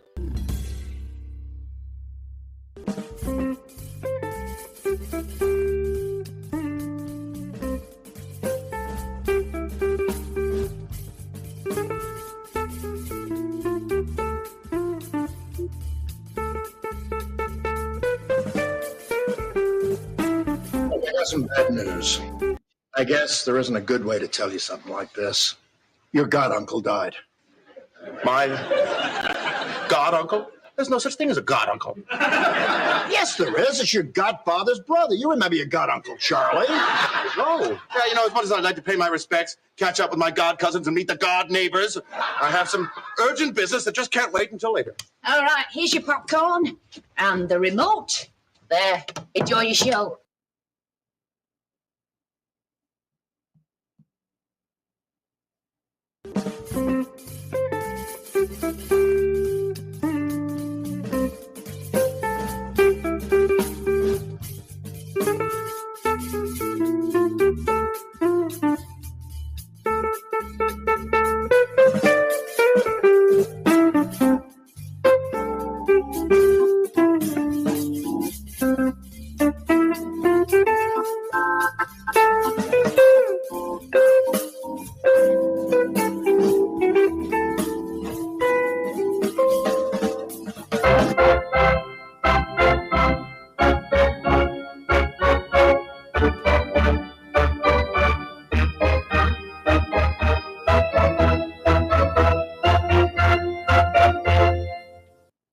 Welcome back. We're heading to the top of the 7th inning. On this date in 1960, quote, resigned, fired, quit, discharged, use whatever damn term you want to. I'll never make the mistake of being 70 years old again. That was from Casey Stengel announcing his dismissal from the Yankees for being too old to manage. First pitch on the way from Stratton to Pena is inside for a ball. It's 1-0. Righty-righty matchup. The 1-0 pitch swung on, banged over to short. Easy play. Seager's got it. 6-3 put out, and there's one away. 5 days after losing to the Pittsburgh Pirates in the famous Bill Mazeroski walk-off home run, in Game 7 of the World Series, the Yankees fire Casey Stengel, believing he's too old to manage. During his 12-year tenure with the Bronx Bombers, the old professor, as he was known, compiled 1,149 wins, a .623 winning percentage, while capturing 10 American League pennants and 7 World Championships. That was on this date in 1960. He had some of the greatest quotes of all time, but that one right there takes the cake. I'll never make the mistake of being 70 years old again. First pitch on the way from Stratton to Maldonado misses high for a ball. It's 1-0. Righty-righty matchup. This is also another famous date in baseball history. We'll get to that in a minute. The 1-0 pitch swung on, lifted high into center field. It's going to drop down, had a lot of top spin, and that ball gets down, and Maldonado, another base hit. He's 2 for 3. Remember, he's the one that had the 2 RBI single early in the game, way back in the second inning.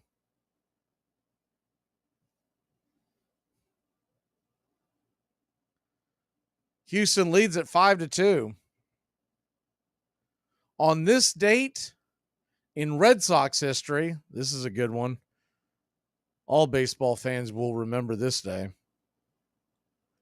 As Jose Altuve is getting ready, having a quick mound visit. We'll go ahead and hit this. On this date in 2004, after 5 hours and 49 minutes and 471 pitches, the Boston Red Sox, staving off elimination, outlast the Yankees 5-4 in Game 5 of the ALCS.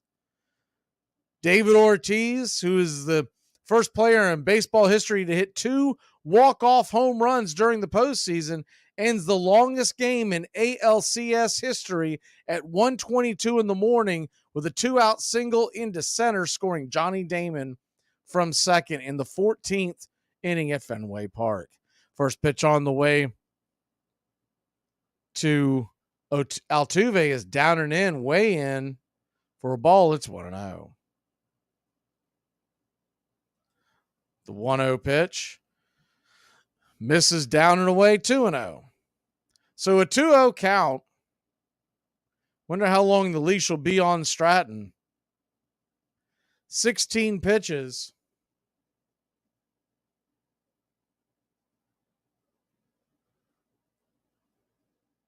Righty-righty matchup, the pitch on the way. Fastball, top of the zone, 2-1. Michael Brantley stands on deck, the left-hander, so you would think if he struggles here, they would probably go get him. The 2-1 pitch to Altuve, swung on, bang foul, 2-2. You got a 2-2 count.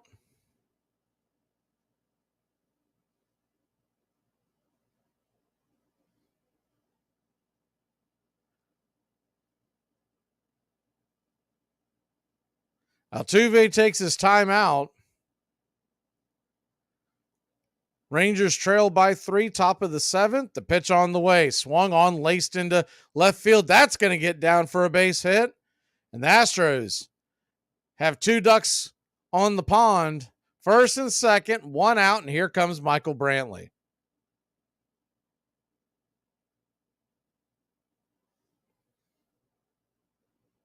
Good piece of hitting by Altuve. Went down and got it and just laced it into left field. They're trying to go down and away, but he's such a small guy. It's really hard to get below his bat, and he laced it into the hole. Looks like we are getting a pitching change. We will be back in a flash. Stratton to the showers. Michael Brantley coming to the plate.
Welcome back. The left-hander is in for Texas to face Michael Brantley. Michael Brantley takes one down and away for a ball.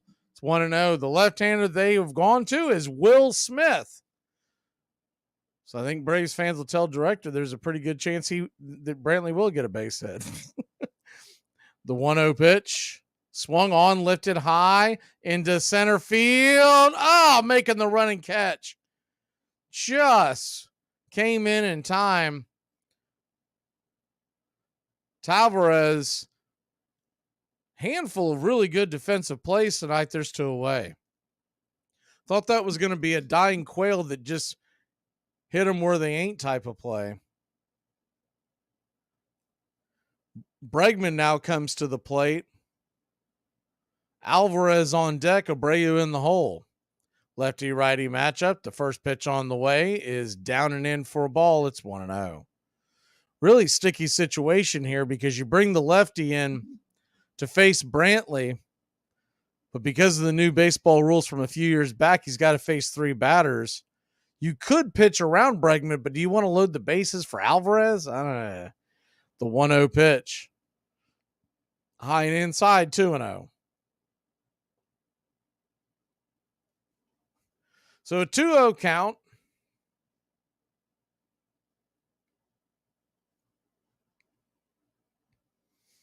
Runners on first and second.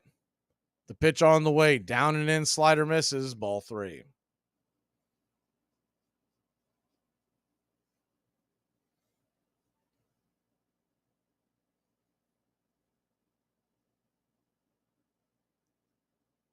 The 3-0 count to Bregman. Smith fires. Fastball just grabs the top of the zone, maybe. That was a very iffy pitch at best. It's 3-1. Looked like it missed the zone. It was a good frame job by Heim. The 3-1 pitch. Runner on first and second. 2 outs. Lefty-righty matchup on the way. Inside, ball 4. So the bases are now juiced. And here comes the hottest batter in all of baseball, Yordan Alvarez. Nowhere to put him. But you also can't lay one in there to him. His last time up, he hit one over the wall. Alvarez was able to rob the home run of. Mike Maddox, the pitching coach, is coming out there to talk to Will Smith. Wonder if he might be saying something to the effect of, be a good time to fake an injury.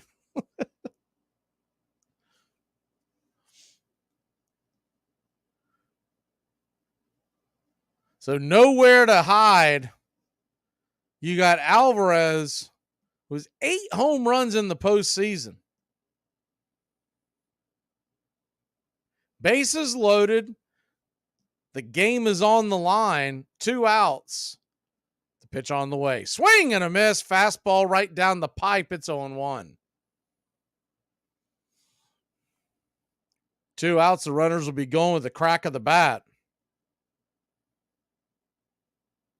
Pretty good speed on the base paths, and Bregman, who runs well, is at first. The 0-1 pitch. Fastball misses inside. It's 1-1. Houston 5, Texas 2. Astros trying to get their way back to the World Series to defend their title. The Rangers trying to get back there for the first time in a long time. The 1-1 pitch misses inside, almost gets him on the arm. I don't even know how that pitch missed him. It's 2-1.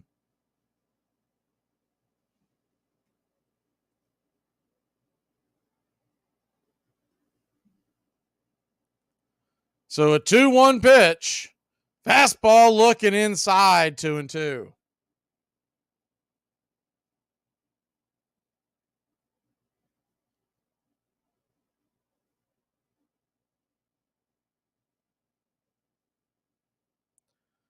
Two count. Pitch on the way. Swung on, laced into center field. That's going to get down for a base hit.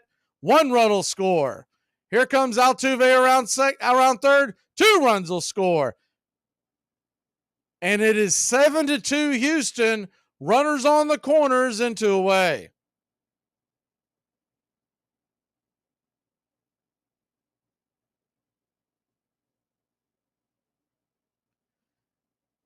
Kind of a fister that he was just strong enough to send it into center field. And when you're hot, you're hot. Pretty good pitch by Smith. Kind of jammed him, but Alvarez was able to get his arms extended far enough to get the bat out in front and send it into left center field. 7-2 your score. It looks like they're heading to the pen once again. We'll be back in a flash. Runners on the corners, 2 outs. The Astros still at the plate. You know, in the other sports, you have time you have to play against the clock. And when the clock runs out, your chance is over. No clock in baseball. You play until you lose. And if you can keep that rally alive, if you can keep going, if you can keep getting hits, you can play until a week from now. Nothing stops you. There is no parameter that makes it impossible for you to perform still more excellently.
Welcome back. Right-hander John Gray is coming to the plate. He fires a pitch. First pitch swinging is Abreu, and he'll hit a skyscraper. Coming in, making the catch is Tavares, the center fielder, and that'll end the inning. But not before Houston takes a 7-2 lead. We will head to the bottom of the 7th inning. 7-2. It's time to get up and stretch here on Braves Country Radio.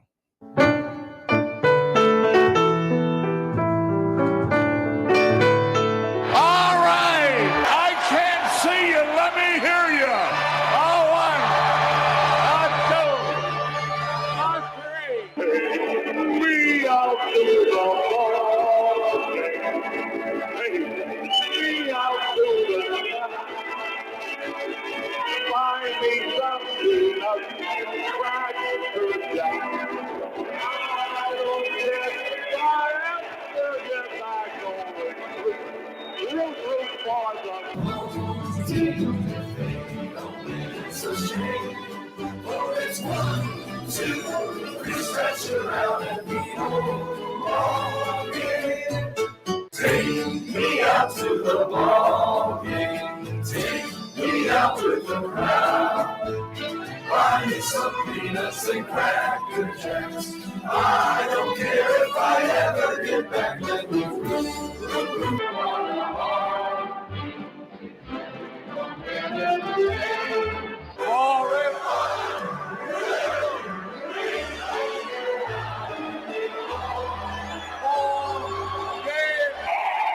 You sound better tonight!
Welcome back. First pitch on the way from Nearest to Heim is swung on, lifted high in the sky into right field. Making the catch is Tucker for out number 1.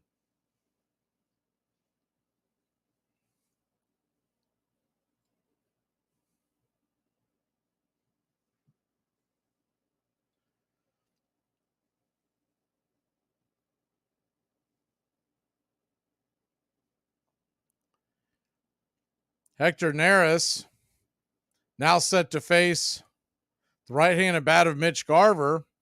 First pitch on the way is right there at the knees for a strike. It's 0-1.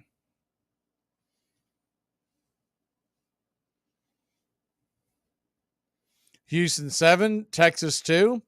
Bottom of the 7th, a game that Houston desperately needed to win. The 0-1 pitch, drifts inside, almost gets him on the arm. Garver spins out of the way. It's 1-1.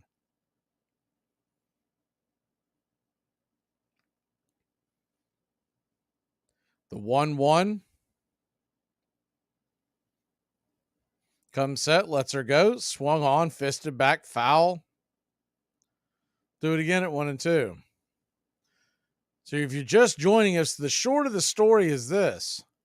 The Texas Rangers are undefeated in any game not started by Max Scherzer in the playoffs. He got absolutely blasted tonight. 5 runs in 4 innings. The 1-2 pitch, swing and a miss up top, 2 away.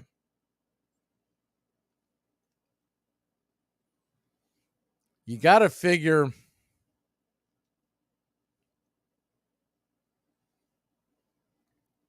that game 5, they'll go back to Jordan Montgomery. Can't imagine they'll pitch anyone on short rest considering they have the lead in the series. The 1-0 pitch, the first pitch on the way to Loeb misses high for a ball. It's 1-0. Ball pops out of the glove of Maldonado, but no one on base and 2 outs, so no harm, no foul.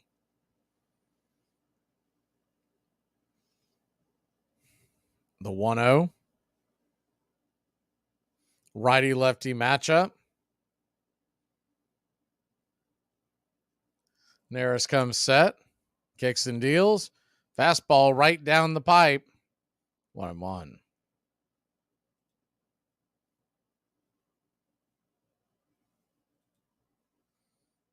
So a 1-1 count. Pitch swung on, grounded into right field. That's going to get down for a base hit. Good piece of hitting there to keep the inning alive.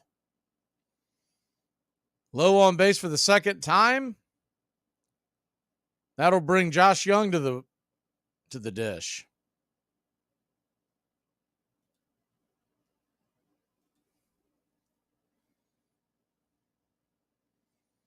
Josh Young, 1 for 2 with a 2-run home run back in the 5th inning. The only runs for Texas. First pitch on the way. Fastball off the edge on the corner. It's 0-1. Neris, 16 pitches into the night. The 0-1. Rocks and fires. Down below the knees. 1-1.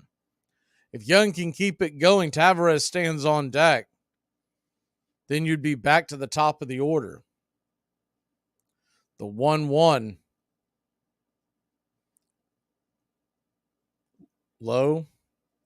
Leaning off of first. The pitch on the way. Swung on. Lifted high and deep into center field. And that ball is gone. Another 2-run shot by Josh Young. And the Astros lead is cut to 3 again. It's 7-4. Astros 7, Josh Young 4. Here in the bottom of the 7th, and don't go anywhere just yet. We still got a ball game.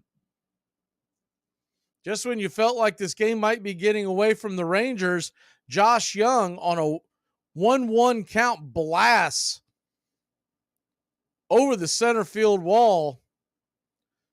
Deepest part of the park. First pitch on the way to Tavares is swung on, and that ball is lifted into left field. That'll be an easy out. That'll end the inning. But out before Texas gets back to 2, they just gave up. We'll be back in a flash.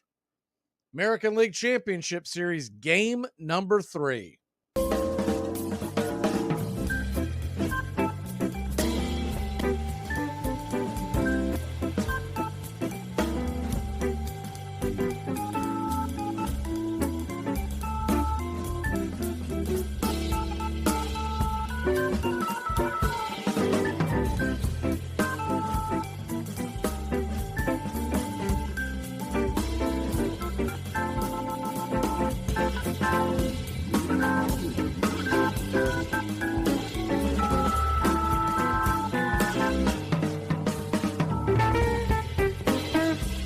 Despite the ban, Pythians became the first recorded all-black team to play a white team, the Philadelphia City Items, a group of newspapermen. The Pythians won 27-17. Their captain, Octavius Cato, was later killed in a Philadelphia race riot that started when blacks attempted to exercise their right to vote.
Welcome back. John Gray will go back out there to the mound. The first pitch on the way is inside for a ball. It's 1-0. Gray was thought to possibly be the game 4 starter, but it doesn't look like that's going to be the case. 1-0 pitch misses down below the knees. It's 2-0. Texas still has 2 more at bats.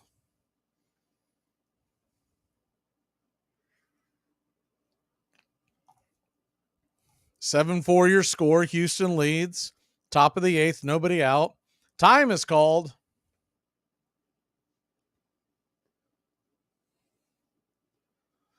It'll be an automatic ball. That's the first one I've seen this postseason. John Gray took too long to let go of the ball. So a 3-0 count. The pitch on the way from Gray to Tucker is in the dirt. Ball 4.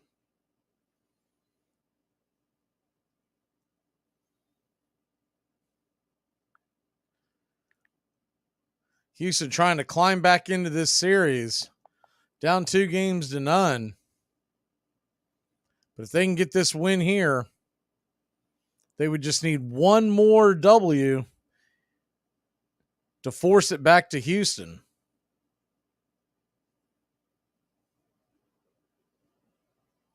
First pitch on the way to Dubone is swung on. That ball's going to get dropped into right field. A broken bat single. Kyle Tucker goes first to third on the play. And just like that, sometimes it's better be lucky than good. Dubone's got a seeing eye broken bat single. Runners on the corners.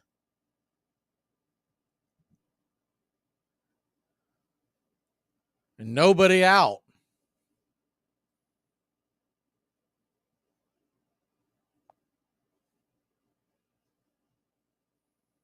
That ball was absolutely shattered in half. There goes any theory that, that his bat may be corked. That thing was absolutely sliced. You don't see many bats that break like that. It broke right down the center on each side. First pitch on the way from Pena, swung on, bounced through the hole, and it's 8-4 Houston. Runners on first and second, and still nobody out. They are first pitch swinging here on Gray. Gray may be just asked in there to eat a couple more outs. It's got to be frustrating as a Rangers fan to watch this because Young has been keeping them in there. The pitching has really let them down tonight.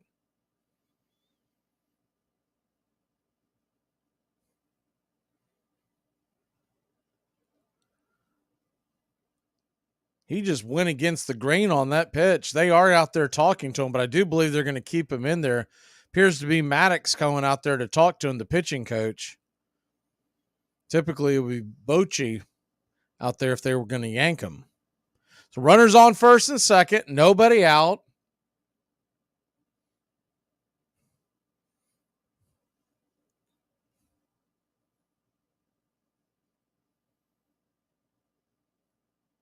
Coming to the plate, Maldonado. He's already had a pretty good offensive night so far.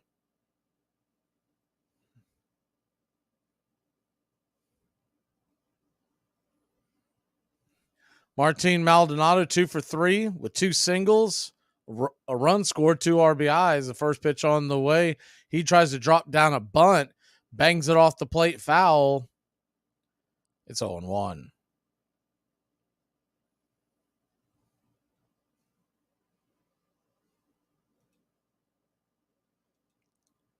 They have not named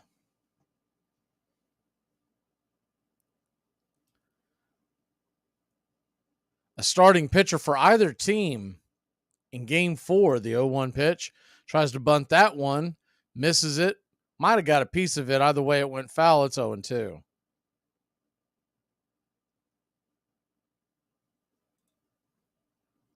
So an 0-2 count. If you look at the Rangers roster, assuming they don't make a move, you would think possibly it could be Martin Perez or Heaney. So they have used Heaney out of the bullpen. So my guess would be Perez in what would be a bit of a bullpen game for game 4. But that's just pure speculation. They have not announced anything. Could be Dunning. The 0-2 pitch. Swing and a miss. Strike 3. So Maldonado down on strikes. He's not much of a buncher. They kind of put him in a bad way there. I think I might have let him swing that hot bat. Well, never mind that theory. Perez is up there warming up in the bullpen for the Rangers, so scratch that idea. So I guess it could be Dane Dunning. He hasn't been very impressive in the second half of the season. I would tend to think it's going to be Montgomery in game 5. Eovaldi game 6 if it goes that far. First pitch on the way is down and away to Altuve. As the lineup flips over again, it's 1-0. Runner on first, runner on second, 1 out. Astros lead it by 4, top of the 8th inning. The 1-0 pitch. Right there. I guess they're going to say that missed the zone. Looked like a strike. 2-0. And it was a strike. Bad call by Hoy. 2-0 pitch. Down below the knees, 3-0. So a 3-0 count.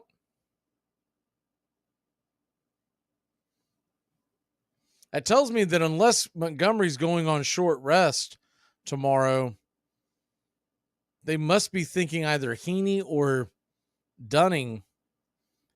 It may be a combination of the two.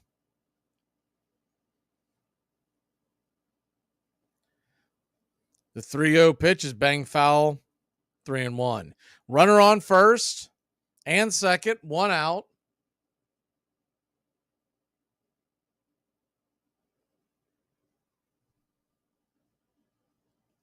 A 3-1 count. The pitch on the way. Swung on, bang foul. It's 3-2. Altuve lost his footing.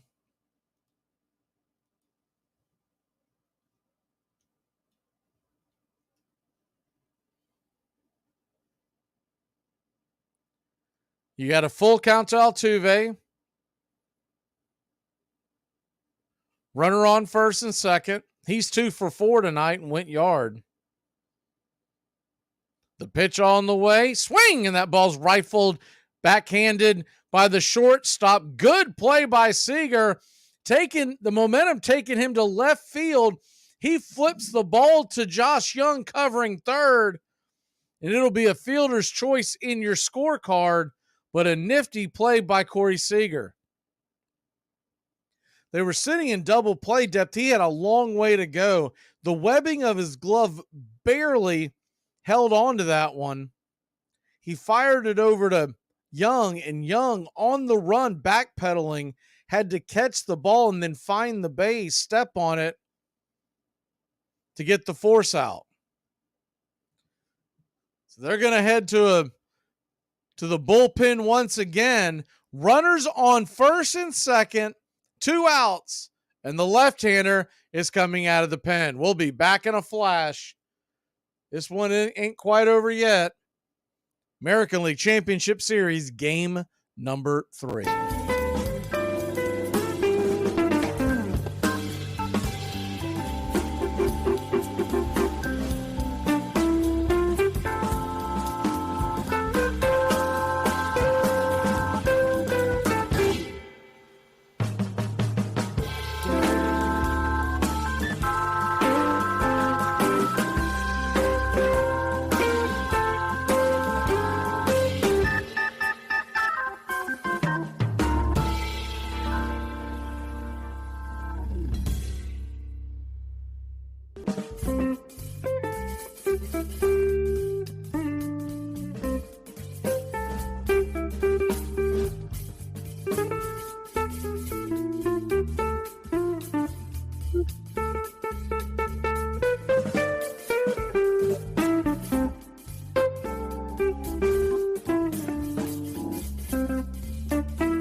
Welcome back. Martin Perez will come into the game, the left-hander. Set to face Michael Brantley. Brantley takes the first pitch inside for a strike. It's 0-1. Runners on first and second. 2 outs.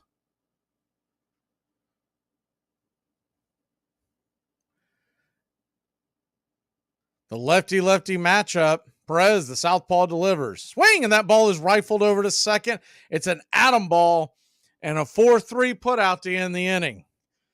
Rangers still hanging around. They trail by 4. They got to get the bats hot if they want to get back in it. The top of the order is coming to the plate. In 1866, at Vassar College, a group of freshmen, with the support of a female physician who thought exercise for women essential to good health, formed the Laurel and Abenakis Baseball Club. Other colleges soon followed suit. They did not play for long. One day, a student, while running between bases, fell with an injured leg. We attended her to the infirmary with the foreboding that this accident would end our play of baseball. The teams were soon forced to disband. The game was considered far too violent for young ladies to play. You gave birth in a tub? Yeah, it's a really nice transition from womb to world, you know, kind of like a big womb. So you're in the tub with everything? Oh, yeah, the afterbirth floats, yeah. Must be like the tide at Omaha Beach.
Welcome back.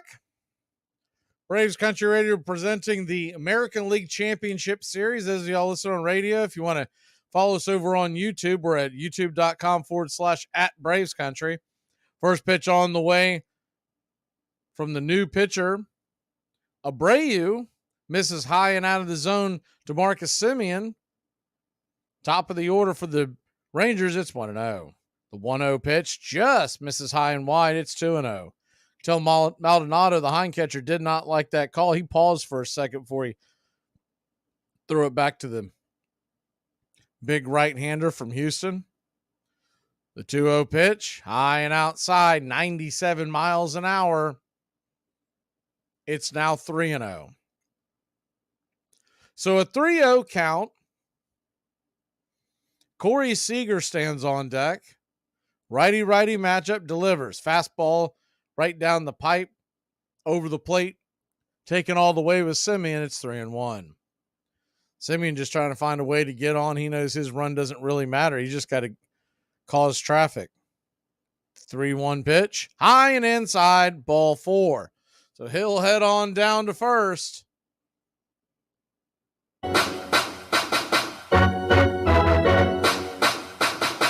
Corey Seager comes to the plate. Righty-lefty matchup. One swing could cut this lead in half.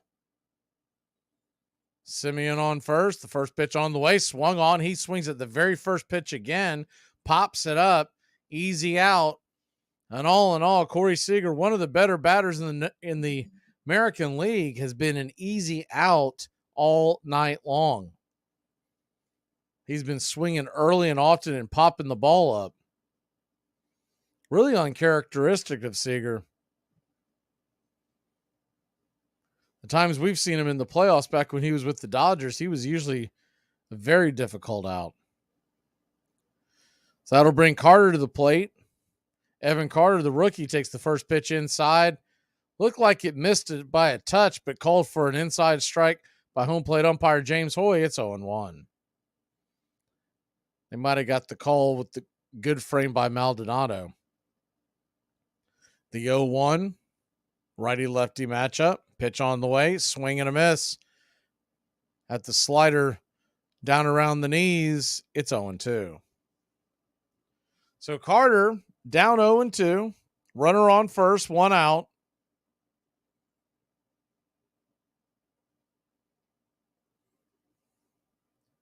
The 0-2 pitch. Inside, did he go around? He did not, says third base umpire Dan Bellino. It's 1-2. Carter 1 for 3. Extending his on-base streak to now 9 games in the postseason. The 1-2 pitch. Swung on. High chopper. Baltimore chopper. That ball is high in the sky.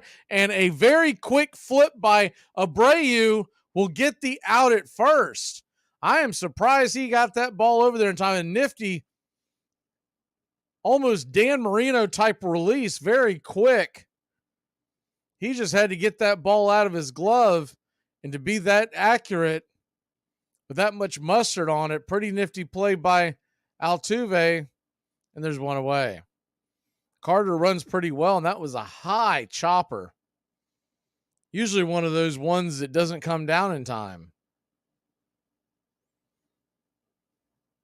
First pitch on the way to Adolis Garcia is on the outer edge, 98 miles an hour. It's 0-1.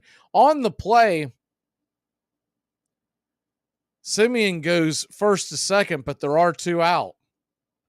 Garcia 0 for 3. He's been a non-factor tonight. The 0-1 pitch. Swung on. That ball is laced into right field. That's going to get down for a base hit. Simeon will come around to score, and it's 8-5. Texas has cut into this Houston lead. They keep pecking away, hanging around. It's a 3-run game.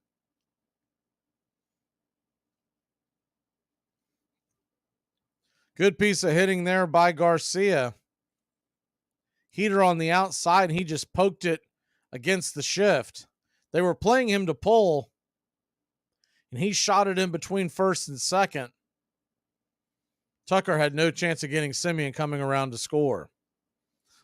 Garcia at first. First pitch on the way. Slider well inside to Heim. It's 1-0. Heim 0 for 3 with 2 pop-outs. 226 average in this postseason. He does have a home run. Righty-lefty matchup. Pitch on the way. Down and in. Did he go around? Looked like he might have. He did. It's 1-1.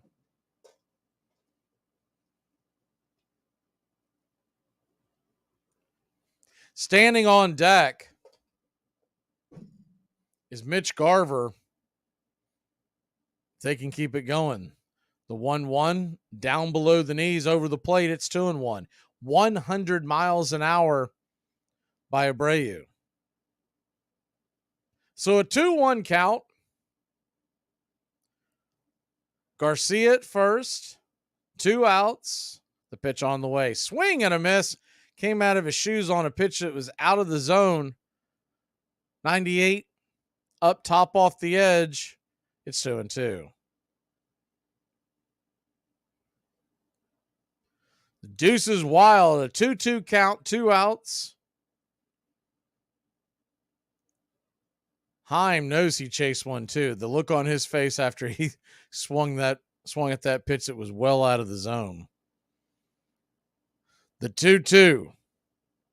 On the way. Swing and pops it up. High in the sky. Into center field. Making the catch is Dubon. And that'll end the inning. But not before Texas puts 1 on the board. They trail by 3. We head to the 9th inning. Game number 3.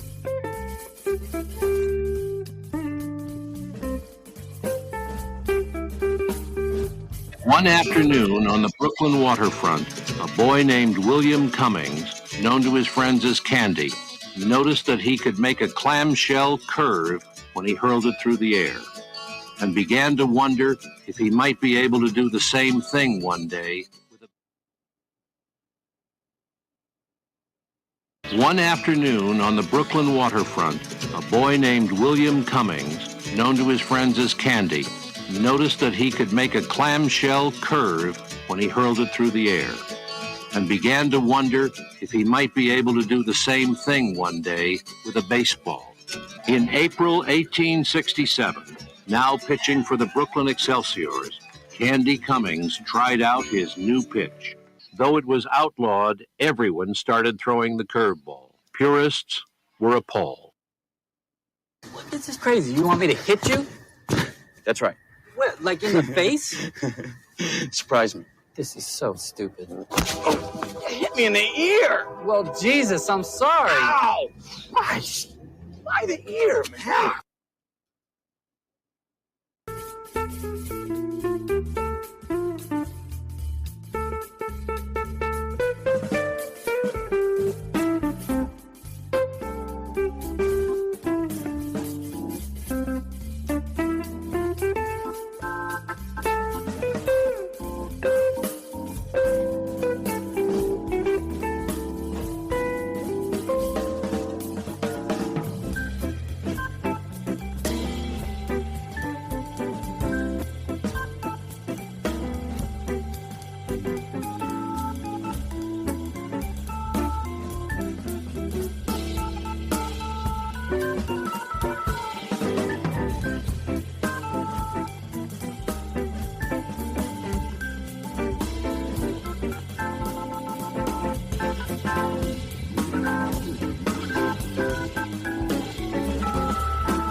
Welcome back. First pitch on the way. Swung on, hammered high and deep into center field.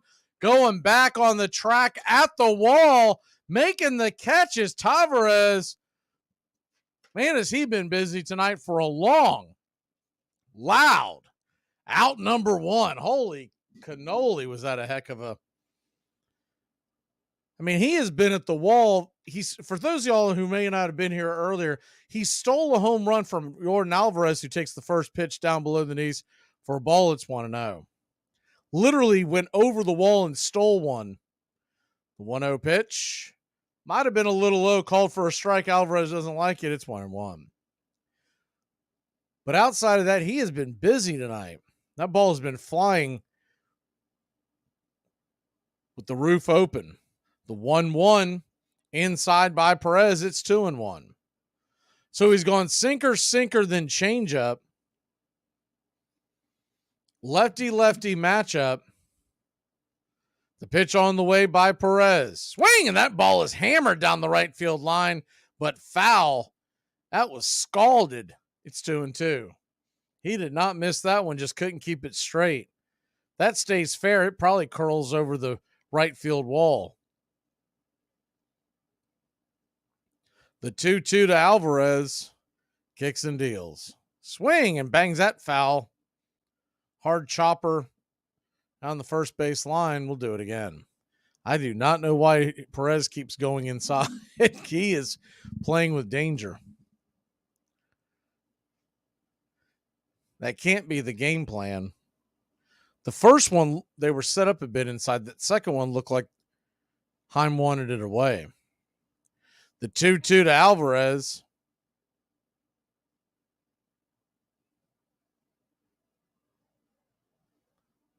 Comes set.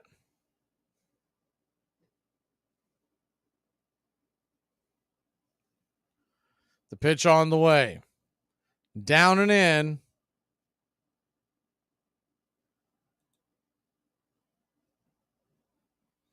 So a full count.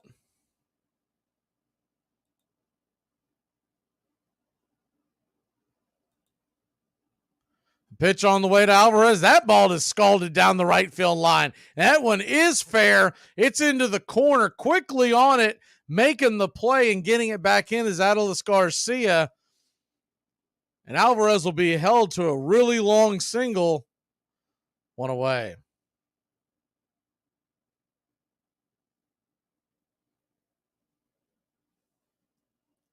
They flashed up there a second ago. Yordan Alvarez is the third player in postseason history with 10 plus RBIs and 10 plus runs in his first 7 games.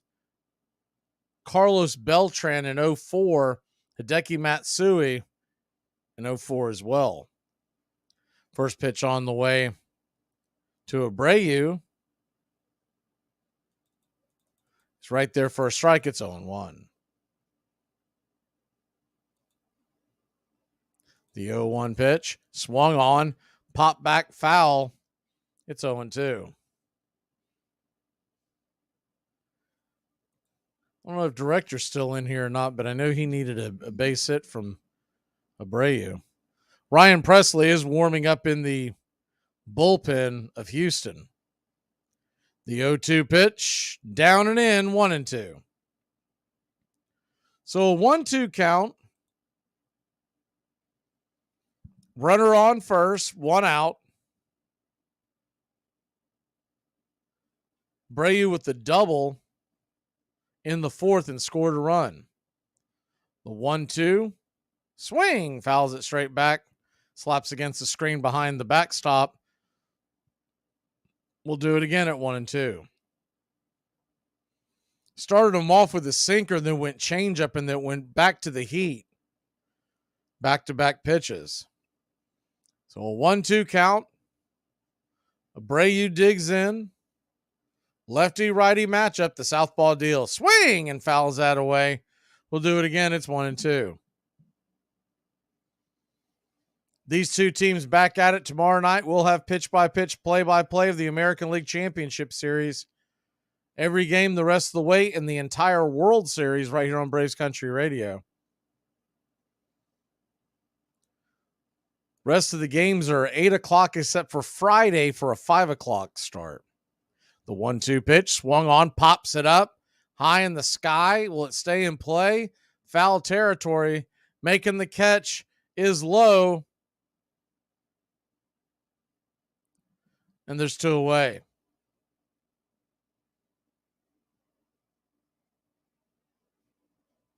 Daniel Lowe, the first baseman, has a really odd look to himself because, first of all, he's got like one of those porn stash, Top Gun type mustaches. But then the other thing is he's wearing a turtleneck, but it has no sleeves. So all you see is the turtleneck part, but there are no sleeves underneath coming out of his jersey. First pitch on the way to Tucker, swung on and fouled back out of play. It's 0-1. The 0-1. Welcome in, HK. Lefty-lefty matchup. Swing, and that ball is hammered into right field. Off the wall. Garcia's got to wait for the carom to come down. Alvarez is coming around third. Here comes the throw to the plate. He is out. Gunned down. A perfect relay. Garcia to Simeon to Heim, and that'll end the inning. Rangers might have a bit of a pep in their step. They trail by 3, bottom of the 9th. It's do or die for the Texas Rangers here in ALCS game number 3.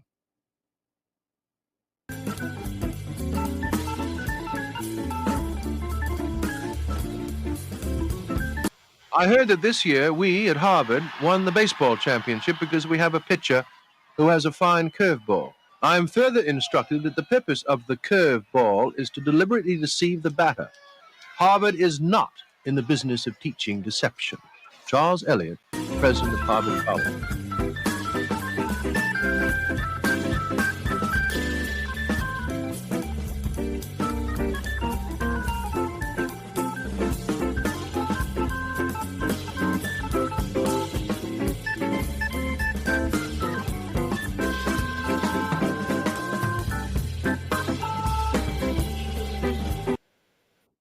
Oh, let's not go to the World Series without Stillwell's toys.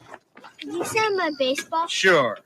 There. Wow. Avoid the clap, Jimmy Dugan. Wow. That's good advice.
Welcome back. Do or die time for the Texas Rangers. They trail by 3 as we head to the bottom of the 9th inning. Texas leads this series 2-1. Max Scherzer was on the mound tonight, and he got absolutely obliterated if you're just joining us.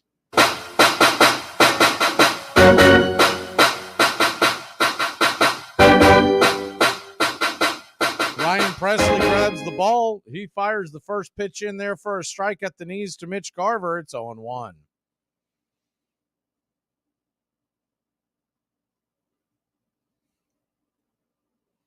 Friday's game, assuming there will be one, because it looks like Houston is going to force a Game 5.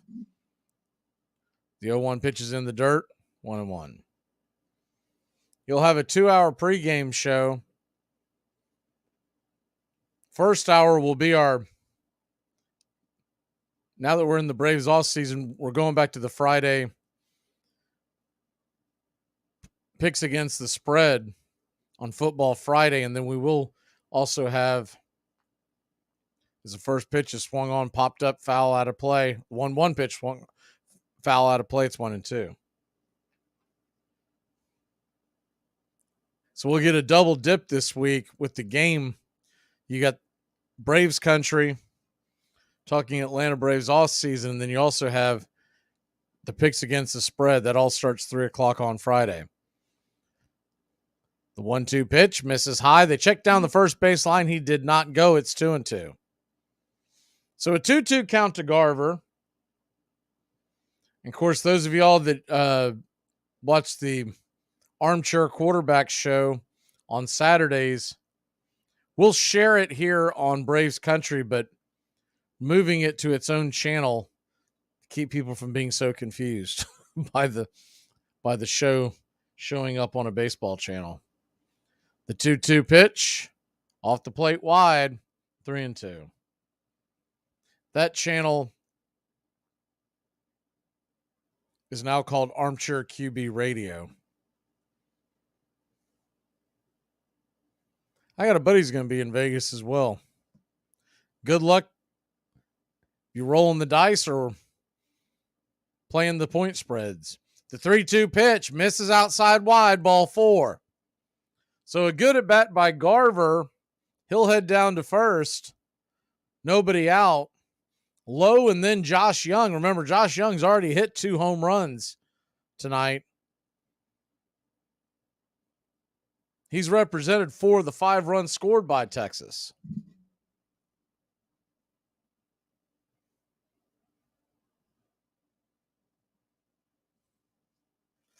Janikowski comes in to pinch run. Righty-lefty matchup. The first pitch on the way.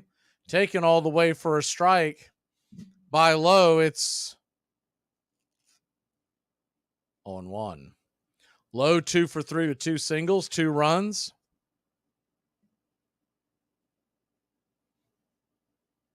The 0-1 pitch. Down and in. Do you go around? They're going to check down there. He did. It's 0-2. It's one of the armchair QB contributors. He's going out there to Vegas. I want to say it's a bachelor party. I can't remember what he's going out there for. I just know he's not going to be on the show Saturday. The 0-2.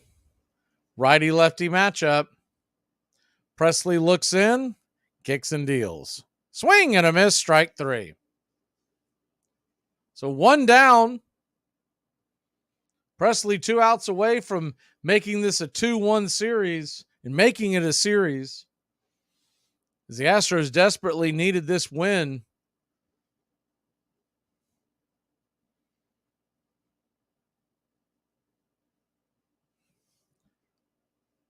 We talked about what would probably be on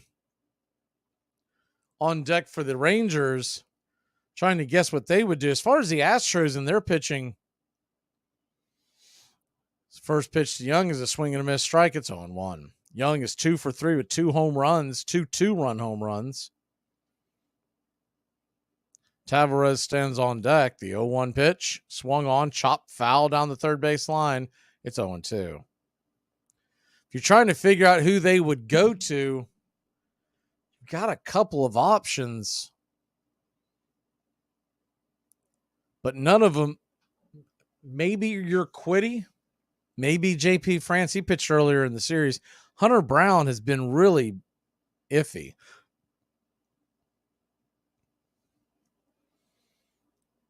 They might be in the same boat as Texas in where they'll start with a couple of starters to piggyback and then essentially a bullpen game. Time was called by Young. You got an 0-2 count, runner on first, 1 out. The pitch on the way. In the dirt, 1-2. Framber Valdez pitched game 2. Verlander pitched game 1. Can't imagine either one of them would be available. Realistically, the only thing that you have your Quiddy, Brown, and JP France, but they've been using France pretty well out of that bullpen. The 1-2 pitch, swung on, grounded over short. This could end it. 6, 4, 3, double play, and that'll end the game. Houston wins. Astros 8, Rangers 5.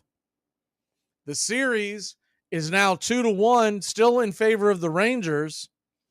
And game number 4 is here tomorrow night at 8 o'clock, which means we will have a game 5 at 5 o'clock on Friday. We look forward to that, and we'll just have to wait to see who they announce as their game 4 starter. Astros win 8 runs, 12 hits, no errors. Rangers, 5 runs, only 6 hits, and no errors. You're going to give a game ball tonight. You could go a couple of different ways,